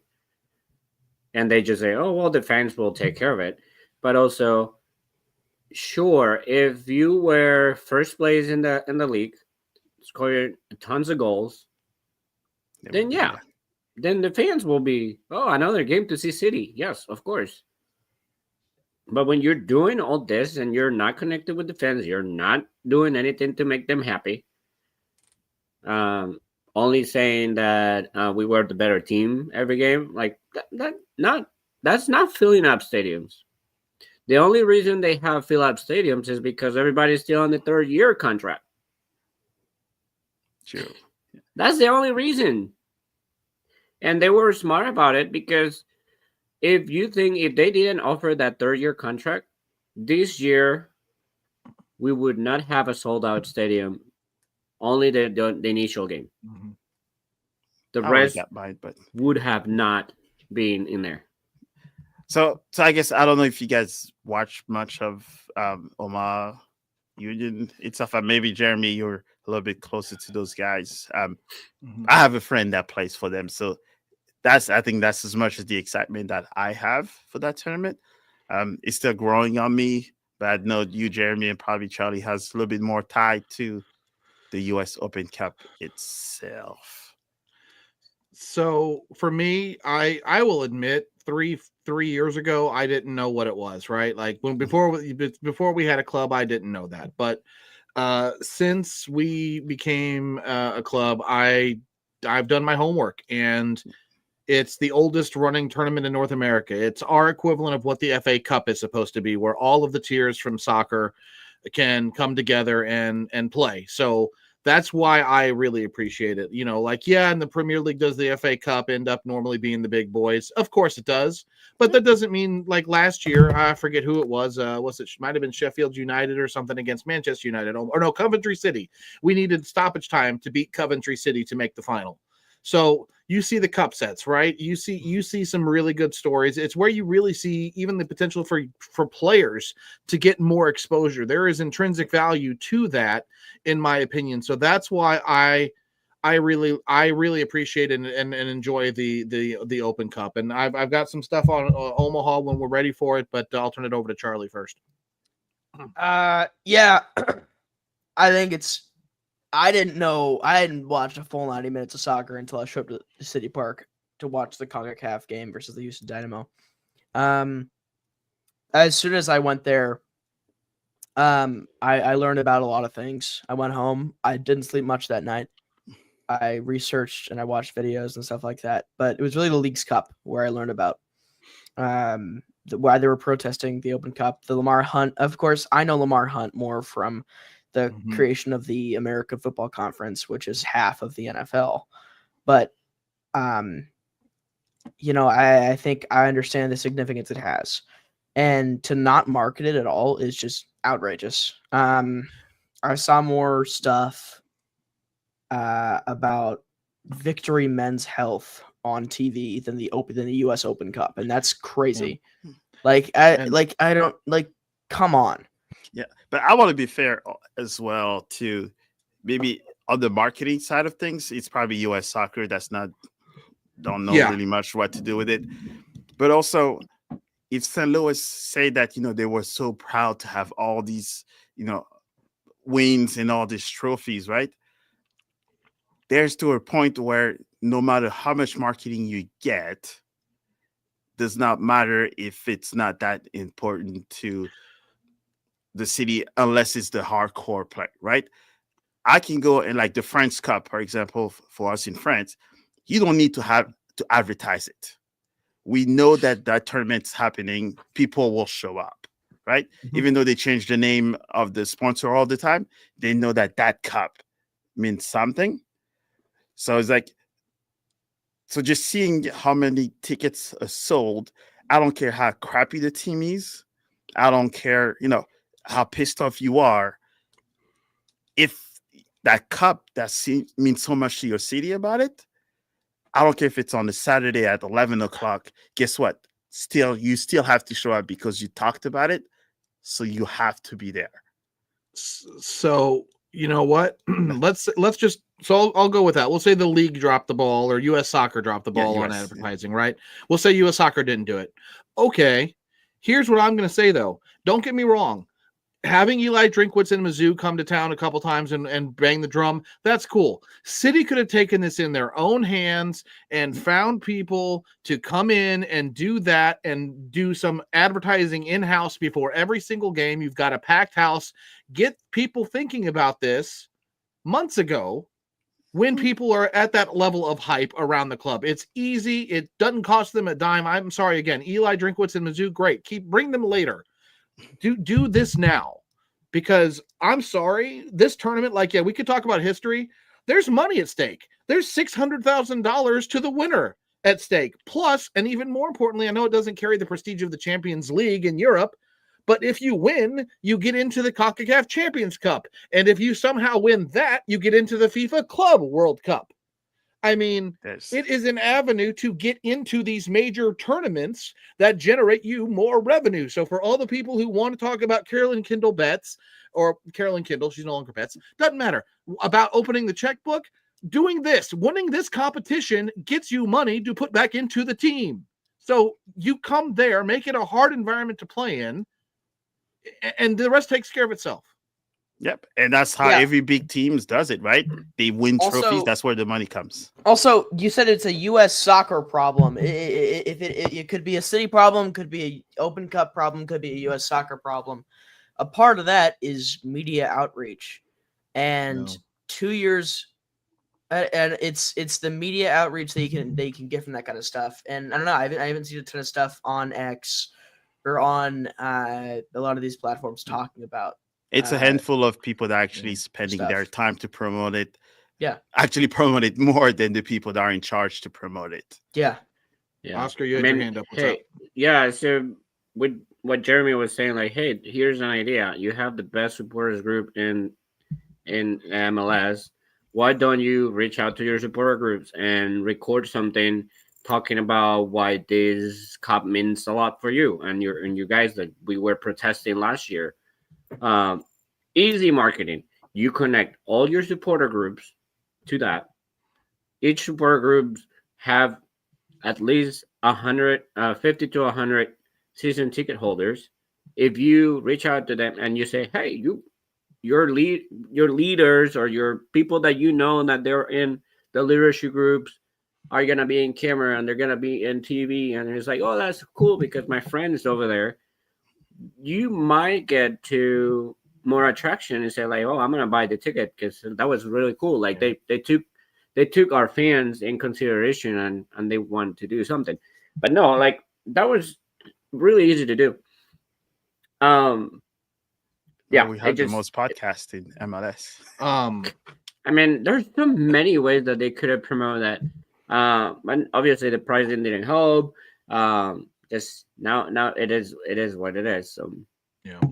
we'll see. There's So a comment from Matt there too that how much does the league, and that's the question, how much does the Leagues Cup and the MLS wanting that to be the success factor into this? I know they're not the controlling body of this tournament, but do they have a say in how much it's marketed? Because but I'm going to push back on that. I'm going to push back on that though, because because if you think about this, guys, let's just use Europe, right? So Europa League or Champions League, Europa League, Conference League. There's 3 different tiers of that European competition. Why? And I don't. And yes, Champions League obviously is the most prestigious, but they still cover all of them relatively equally. You can still get the games on. You can still hear people analyzing the matchups. Why does it have to be one or the other? Why cannot they just get the same level of respect and participation? And I know the US Open Cup doesn't make the same revenue as Leagues Cup. I get they lose money on it, but come on. I can tell you what the biggest thing is that culturally soccer does not matter to the people up top as it does in other places. Because what you could say is that, yes, we can put that on the team. Okay. We all know advertiser says that there's people that are pushing it. There's plenty of rich people around that are willing to go and spend money on political parties, right? Mm-hmm. Would you imagine if one of those guys that actually are soccer fans, you have American athletes that are investing in European soccer teams. How are you not able to get those people that are known, that know the sport somewhat, to invest in actual American soccer team instead of going overseas and spend money? It's like, like I'm sure if you push it enough, right, that you can have someone with a ton of money that says, hey, would you sponsor this team? Would you add to the purse to make it attractive? You have to kind of want to increase that view itself instead of just, yes, our community will push it as much. The supporter section will support it as much. But if my son's 7-year-old, my friend's teammate is not, does not have a dad that watch the soccer all the time, he probably won't know about it. But my son does because I talk about it. But those are their kids may play soccer, but unfortunately, they still don't have a favorite soccer player. They don't have a European team to follow, right? Oscar, you probably know that, right? If you ask a kid these days that plays soccer almost every day, right? You ask them, who's your favorite soccer player? They will probably say Messi or something because that's who they see a lot, but they don't know nothing about it. Why does your son play soccer, but do you know does mom and dad know soccer? No, we just put them in soccer because they wanted to play. So there's that level that does not exist. You have to have your parents that says, hey, US Open Cup, I watched it when I grew up. This is what it is. Then you pass it down to your kids, kids. And then it becomes the big history of it.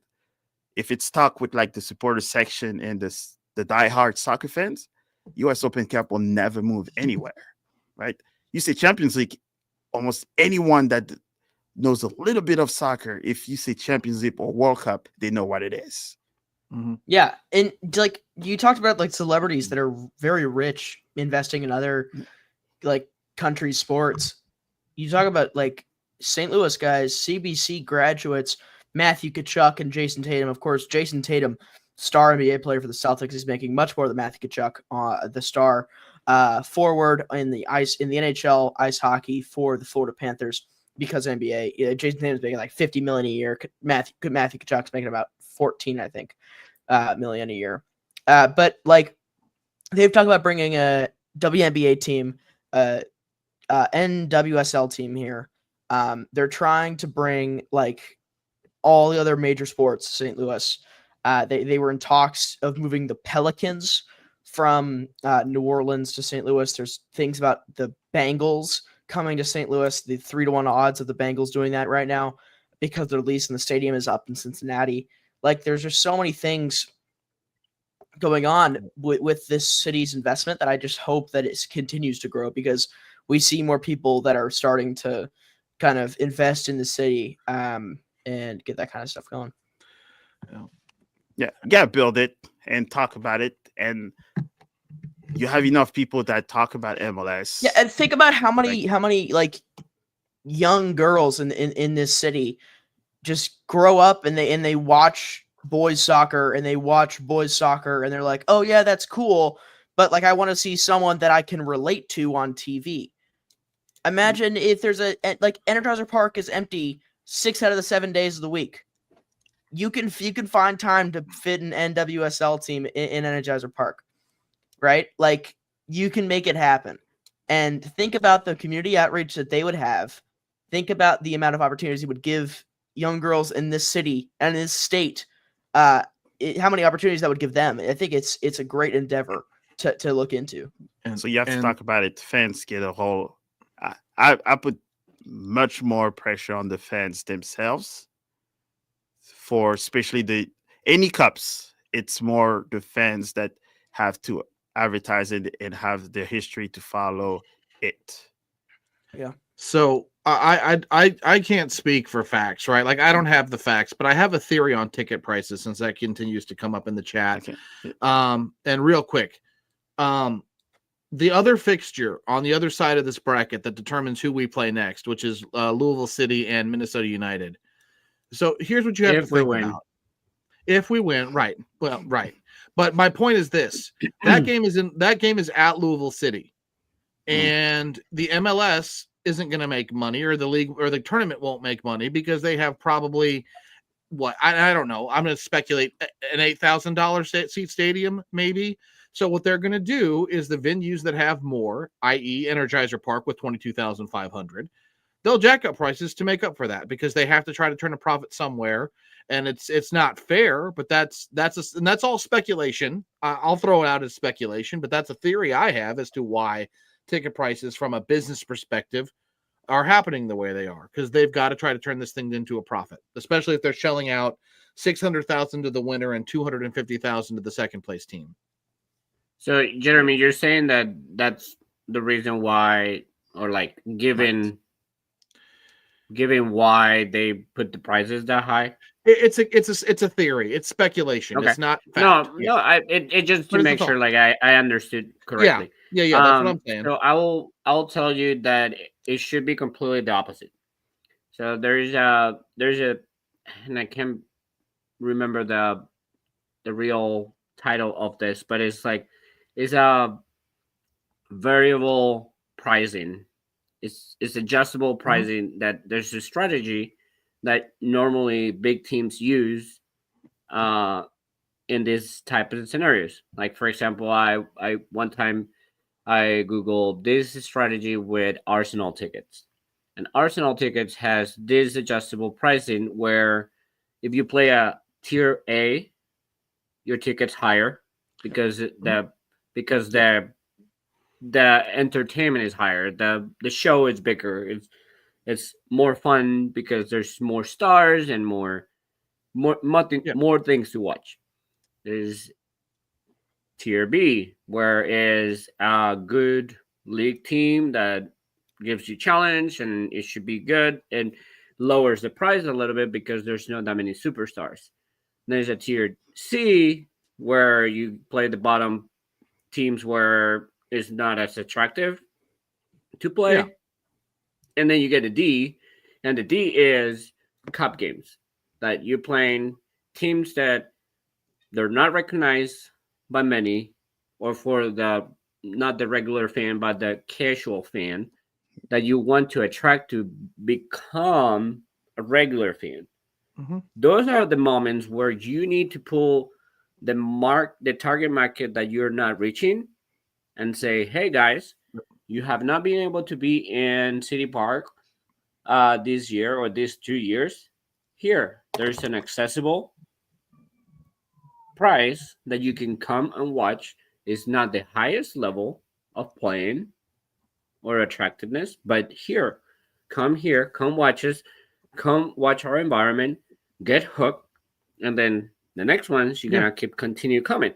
So I always believe that that strategy is the best, and you do not um, make more money out of expensive tickets when you, let's say, if we are gonna bring 5,000 people on Wednesday at this pricing, you are not gonna get more money out of 5,000 people if you would have done a Mhm. $10 and a $20. Um, let's say $10 for supporters, and then the rest just lower the price 20-30 bucks of your normal ticket price, What? right? Something Yeah. like that. And then if you do that and you bring you fill your stadium, you compare 22,500, even if they were all at $10 to $20, to 5,000 only at 80, 40 and 80, right? You make more money here Oh no, because you I'm fill out your 100% stadium. with you. And 100% with you. also, how you make more money, because even if the tickets don't solve it, you have 22,000 people buying concession food compared Mhm. to 5,000 people buying concession food. Yeah. Oh no, that tier system makes a ton of sense, and it's absolutely what should be done. And again, I could be I'm probably way wrong. I'll admit it. I'm just throwing out an idea because I agree with you. That's 100% how it should be done. But greedy people don't do it that way. No. And most of Well, the teams don't do it that yeah. way. but that's I guess I'll give you how you're in Europe they do it, because I've been a season ticket holder for PSG, I think, for what, 35 years now or something. That's where the supporter sections, the supporter group, depending on how big they are, they can actually negotiate with the teams for this type of pricing. Like, for example, I'm a member of the Chelsea Trust Fund, which is a supporter group of, like, the biggest of Chelsea's Mhm. supporter group. So every year they have like the president, the vice president that actually meets with City, the team, and they actually work on those tier pricing so that they can allow the people that are actually Chelsea fans within the city that can have access to tickets. Because now, since they're a global team, there's a lot of visitors that come and the price goes up because they're Mhm. visitors. So now they find a way to kind of block a certain level of the pricing for those that are part of that trust funds. So I think that's where you see the crazy prices where, the price goes up £5 and everybody goes, oh, because now it's £25 tickets. It's for that reason. US, I'm sure it's totally different. But I think for me, the one thing I would like to see is that maybe City is doing it or not, but now that you know that there's maybe 5 to 7,000 tickets sold, the better picture is to show a stadium that's either half full or completely full. You're not going to sell those tickets. You better Mhm. reach to every single soccer club in St. Louis, Yeah. and we have a ton of them. Start giving them Here's away. 100 ticket for your club. Here's 100 ticket for your club. 100. The television will show, hey, City 2 last week had 12,000, just broke another of their fifth record. Oh, look, US Open Cup, they had 15 or 20,000 people. They don't need to know that they pay for the That's tickets. fair. All they see is that the stadium was full for a US Open Yeah. Cup. So They I don't don't know even if they're doing that. There probably is, but so that's why I don't hold that 5,000 as much, because I do know they're doing things behind to reach out to other people to come in. Mhm. So 5,000 is maybe the one sold, but I'm expecting to see a lot more people Well, than. yeah. There's I also a mean, lot they're of not game gonna time let that sales. happen. Yeah. They're So not I gonna think, let that happen. But yes. So with that say, I think you said you had a few to talk about the Yeah. actual players. Yeah. I have my So favorite player there, so But Yeah. So just an Yeah. overview on Omaha. So let's talk Yes. about our opponent. Who are they? What are they? Well, the Union Omaha, they're Owls. Their supporter section is the Parliament. They have not had a lot of league play. They've played a grand total of 4 games in USL League One, which is the third tier of soccer here in the U.S. They are 1-1-2, with their last result in league play being a 0-0 draw last weekend to Forward Madison. So that's where they come in terms of their league. They're 12th in League One. This will be their 4th game in the U.S. Open Cup. So far, they have won 3 games. They beat Flatirons FC 2-1 in the first round. They beat Des Moines Menace 2-1 in the second round. By the way, for those who don't know about Des Moines Menace, that team had Sasha Kleistian, Bradley Wright Phillips, Dax McCarty, Matt Hedges, and Benny Feilhaber, and they beat them 2-1 in the second round of the Open Cup. So that's crazy. And Kleistian got a red card in that game, a second yellow. And Dracul points out in the chat, yes, we did. We played them in 2023. I was going to get to that. We beat them 5-1 with, by the way, I think it was AZ getting a goal in that one as well.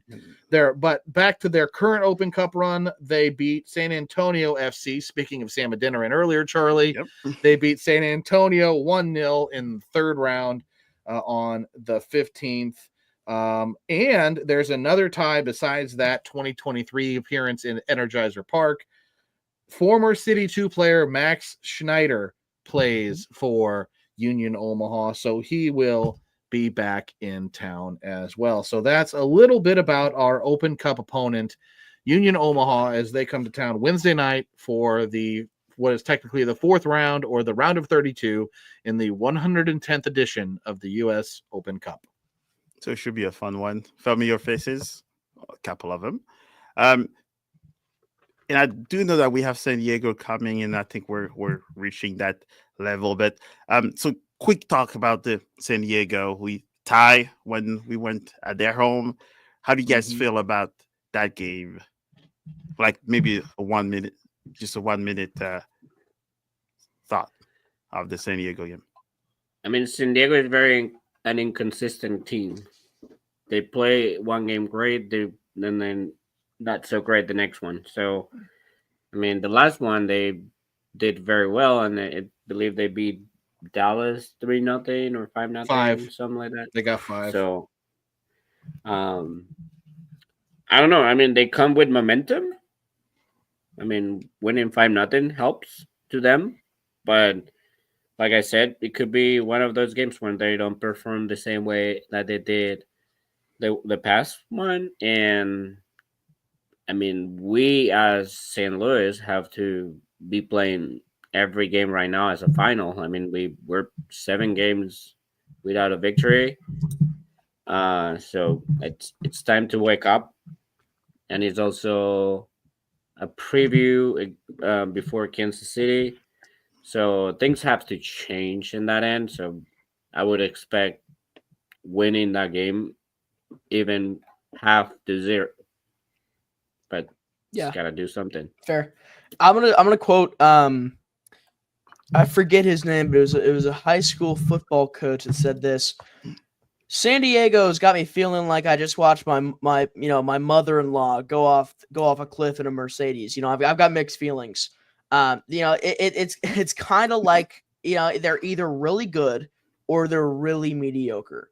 Okay, so the way that they play is peculiar in my opinion, because it's almost completely different every day. It feels like they come in and they're like, I'm gonna play this kind of soccer, and then I'm gonna play this kind of soccer. It's really odd. But I mean, they're winning games. They're getting more points. They're well above City SC in the standings. So props to them. I just gotta hope next time we play them, they're not as good. And with that said, I am gonna bow out. 2 hours in, school night. Gotta head out. Sorry about that. You're about to walk into that one. But Charlie, remember I told you, right? A team that scored 5 goals, and then they will not score that many goals afterward. We thought about that in Vancouver when I told you, and what happened? They shut him up. Yes. So Yeah. unless they wake up and do 5-5, which I've not seen in my existence, Yeah. and City plays according to who they play against, right? So they stepped up against the teams that are in their highs. So I'm hoping something like that happened. So that's my take for San Diego, is that we match their play and see what happens. Yeah, I mean, we should have something, especially at home. We defended against them all game in San Diego. I think it should be something different. Just to back up what I was saying, last 5 games of San Diego, they beat Seattle 3-0. They lost against Colorado 3-2. They lost against Charlotte 3-0. They lost against RSL 1-3, and then they beat Dallas 5-0. So the ones they win, they don't concede a goal, but the ones they lose, they concede 9 goals in 3 games. So Yep. There's a Well, chance. against City, that sounds like they would not score 3 goals, but we'll see. There's a chance. There's a chance. Yeah. I will. That I means will. they're- On that note, I am gonna head out. Bye, Charlie. Good seeing See you you, guys. Charlie. Thanks for Have a Yeah, good having good one. talk, Charlie. Thanks for Yeah. everything. Don't Yeah, fall asleep in have a good one. class. I won't. I won't. Um, Have a good one. so you I know, think, yeah. San Diego, yeah, they're solid. 5-2-4, 17 points, fourth in the West. They are the second best possession team in MLS and tied for third with most goals. They high pressed. If you remember the last game, they're 9th in PPDA, or passes per defensive action. Anders Dreyer and Chucky Lozano each have 4 goals. Chucky, if you recall, also got hurt when we played in San Diego, so that will be a difference in this one as well. Also, Onai Valakari, he has 7 goal contributions as well. So they've got 3 players with 7 or more goal contributions. They are a dangerous team in attack, and they like to play with the ball. It will be very interesting to see what City can do against this really kind of strong and surprising San Diego side. But they spent a lot of money on this roster. Mhm. I mean, Dreyer is playing as a designated player should. He cost $7.3 million, and he's playing well. The offense goes through him. I was looking at just a stat, one stat for you. In progressive passes received, he has 97 progressive passes received. Yeah. If I just said throw out a number, City's leading player in that category is Conrad Vollum. Just throw out a number if you can. Random number. I'll tell you that it's more. Wait, how many you said Dreyer has? Dreyer has 97. Wallum has 32. 28. Wallum, you guys, I'm surprised you guys went low, 44. Yeah, well, But still, I mean, but I mean, that So just tells you less how than much half. more dynamic they are. Yeah, less than half. So they're just way more dynamic in their attack. And Yeah. it's well, going to be. he costs twice as much as Klaus, so So yeah, I guess I expect us to sit deep and counter. That's what I expect Yeah, to see. and Which it's doesn't gonna be a excite me. cool game, but we might see something different. I don't know. Like if you at this point, 11 games in, don't see that things are not working and you're not working to change them, then Yeah. you can't really expect anything. So if we're gonna really sit back and defend the entire game against San Diego at home, that's just embarrassing. But yeah, and I think that's what some of those MLS guys were saying, is that usually, at the first part of the season, that's where we understand that you kind of try to figure things out. But it looks like City has not figured things out past 7 games. So that's what's mostly concerning to a lot of those MLS experts. Does Leuven help with the transition game? I mean, he's probably not going to start. Probably won't play more than 45 minutes, I wouldn't expect. He played like 20 in the last game. But, I mean, how much is getting Leuven back help with the transition game? I think it should help a little bit more because he's more creative than the players that we've had as a 6 in. And I think it's just add another offensive threat to, because I think we're too predictable at the midfield at this moment. That's where we are able to get closed out so quickly. I mean, if Lewin plays the way that he finished last year, with Hartel and Toicher getting together, we could be dangerous. But before he had to leave, he was not being that player. He was not in that level. So it's hard to think that he's gonna come back and have a higher level of what he had when he left. So I don't have big hopes on Lewin for quite a while. Not to disre- disrespect the player. It's more like he had to get there. He Right. will need time to find his his space, his skill, and especially in his mind to be clear to see the things correctly. Because I mean, we don't know what he went through. It's only on him and how strong he mentally is gonna be. So it just he's gonna need time. So um, I would say, and maybe like finishing our cast Yep. with this. Um, do we wanna try to pick our starting 11 for Wednesday? I'm gonna leave that to you guys. Come on, Mo, I'm get on I, the fun. Try to pick I'm something. I'm fine with giving Klaus the is overall. starting, and Ben. Oh no, I Oliver's most Yeah. likely will start. I mean, he played 90 on CD2 just this weekend. He's a goalkeeper. He's a very good goalkeeper. No, I'm not saying like he would be tired or anything. I'm saying like he actually had a playing time to be Yeah. on a row. That's why I was wondering when I saw the CD2 roster. I was thinking like that was sort of the test drive to see who is ready to play for that game. And I think that's where the Miggy portion, hey, he played his natural midfield position, which apparently from what his dad told me, he's not a CDM, an actual CDM. He was actually one because what City needed him to be Mm-hmm. in 2023. That's not he's actually more of an offensive midfielder, and he kind of shown a little bit of that on Sunday, and it helps that he scored as well. Yeah, So I think he's one of yeah. those other players where playing out of position. He So Miggy, seemed like he seemed. I was in the stadium and he seemed very loose. Like he was having fun playing on Sunday. Like he was running, making runs, taking people on. It was kind of fun to watch him. Especially obviously he got the reward with the goal. But in general, like City 2 had a lot more dynamic, a lot more connection, a lot more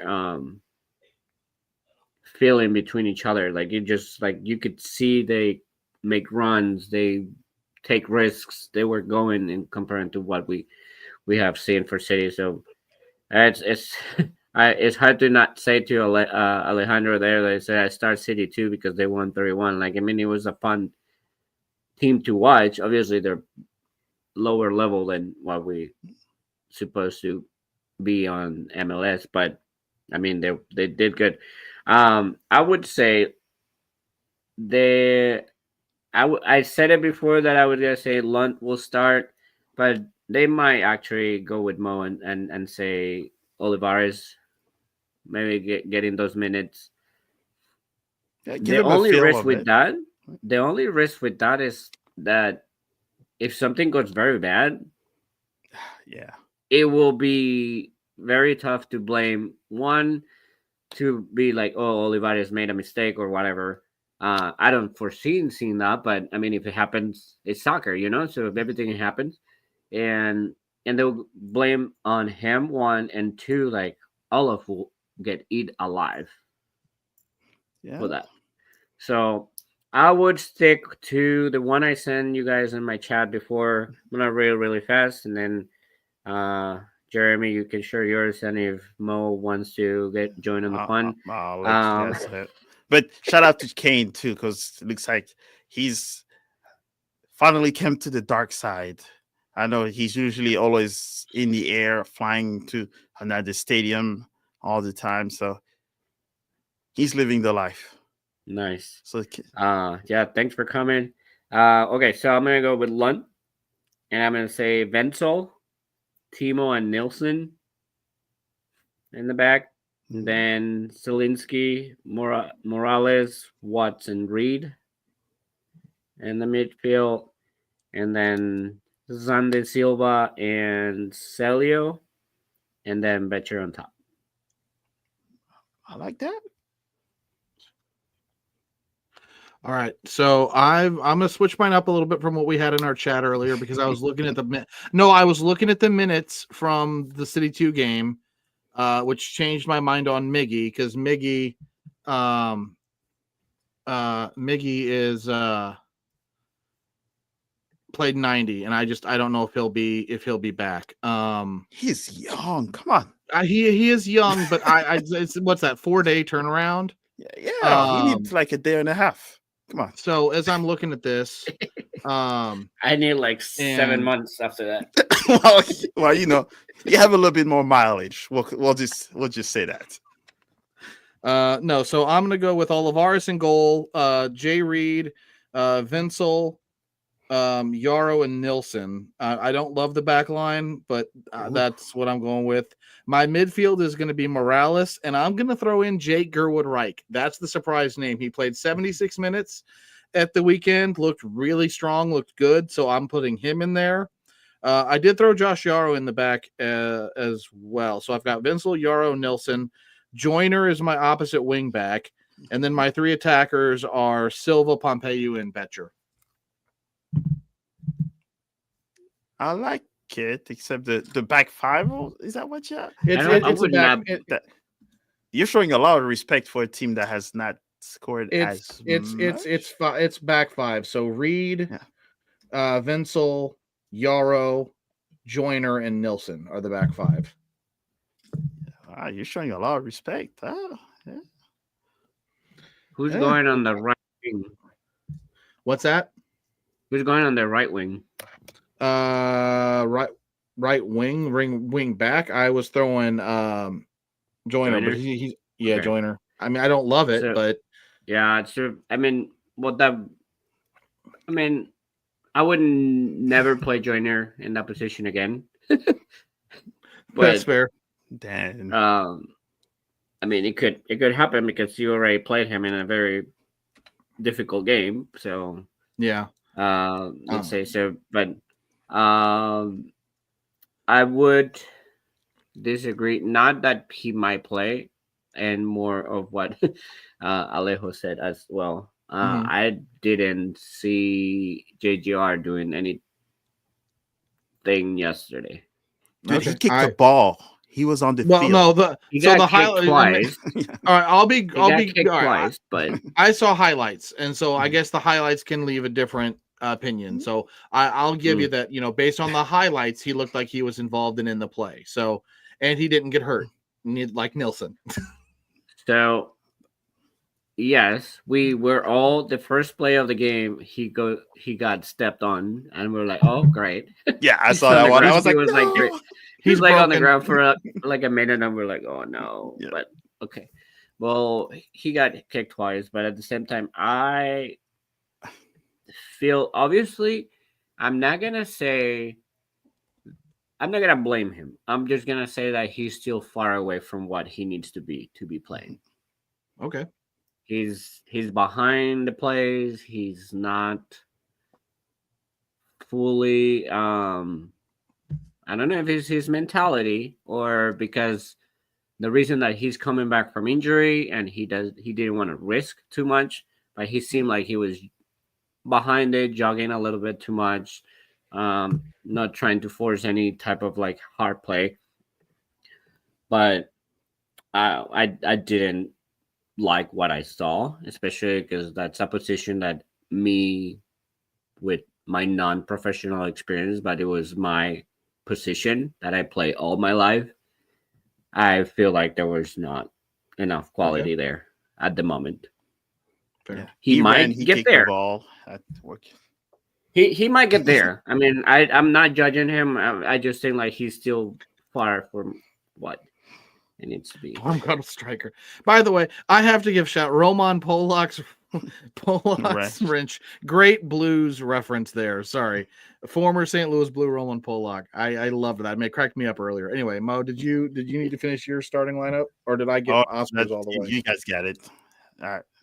Except the back five, it's showing you a lot of respect for him. But I don't expect Olaf to change his mind. It's just I think Olaf is as stubborn as Carnell. They just won't admit it. Well, you know what? We need a little bit of that Carnell ego in the locker room. Oof, that's a good question over there. Hey. 0-0 game. Who we get in? Rasmus Alm. Hey, you know what? They're all soccer players. They should be able to run, kick the ball, and know where the net is. Right? Rasmus Alm played 14 minutes for City 2. Maybe he's that super sub late in the game, or God forbid, Timo Baumgartel off the bench. No. Do we win? Do we please tell me we win this one? What's the scoreline, gentlemen? For which one? For the U.S. Open Cup game on Wednesday. Do we beat Union Omaha, or is it going to be Olaf out in the middle of the week? 3-1. 3-1 City. I expect a 4-1. I don't think that I will not go happy if it's not three goal difference. And I mean, I would say 4-1, but that's what I want. And it has to be convincing too. Yes. Ryan's got 4-2 City. I'm going 3-1. I don't know that I feel like this group could score more than 3. So I'll go 3-1. 9-0. 9-0. You know what? He wins it all. But I guess that was the conclusion of today's episode. 2 hours and almost 30 minutes. So I guess the one question I have for those people in the chat. So how do you guys like the 2 hour podcast format? Is that too long, or you like to see it a little short? I think for me, since there's 4 of us and there's a lot of takes, I think it's almost kind of, and we're not your typical podcast, we'll call it. So I think almost the 2 hours, it looks like that might be our kind of threshold, like for all our discussions. So just wondering what the chat have their thoughts on. Personally, I enjoyed this one because we're a little different than the others, and we all have hot takes, and we go a little bit all over the place sometimes, which is always fun. Yeah, looks like so far in the chat we get a lot of positive comments. The player injury or the player ratings part maybe needs to be tweaked a little bit.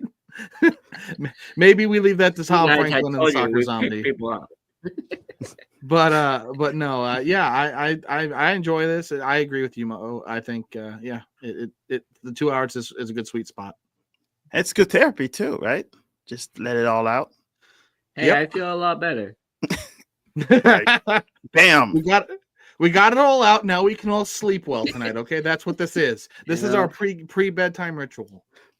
All right, so yes, we'll make sure that we're going to bug you even more now. So there will be no more excuse that you guys came in late, because you are missing a lot of the fun stuff at the beginning, because that's where I think we're probably a lot more hot takes, because that's where we just let it all out.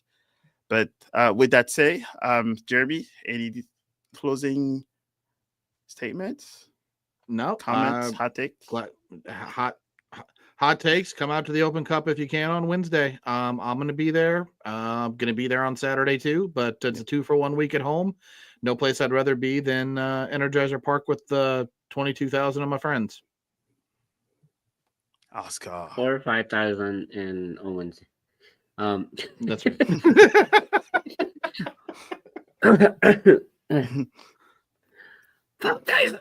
Okay. No.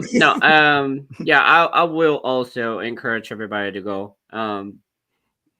It's no matter what, it's a fun environment in City Park. If we showed up even in the Leagues Cup last year when there was not a full support of it, and we were still fun. It was still loud. It was still things to enjoy. So let's go watch more soccer. Hopefully we can see a better night from the team. whoever he plays. And yeah, I mean, let's go City. I might be in the Capuchin. Might be my second time, so I might. I'm not, if they let me. Oh, who said no to Oscar? Come We on. got to put Oscar. Oh, Yeah, gotta let Oscar out. you'll be surprised. All right. You Well, with would that be said, surprised. definitely appreciate you guys staying up late. Yes. Sometimes cool night. Please make sure you do not let Oscar know your bedtime because he might send you home with a baby bottle. I'm sure Charlie will get his very soon with the city badge on it. But with that said, appreciate you It's on the all. mail. He's in the mail. And if you not be careful, he might become, the season ticket gift or the CD Plus gift might be baby bottles with the CD crest on it if Oh, God. Oscar is in charge. So watch out. All But right. Good night, everybody. yes, Thank you. so we'll see you all on Wednesday. Better show up on Wednesday. We'll be Yep. tracking all of you. So have a blessed night, and we'll see you all Wednesday and Saturday. No excuses. All right. Have a good night.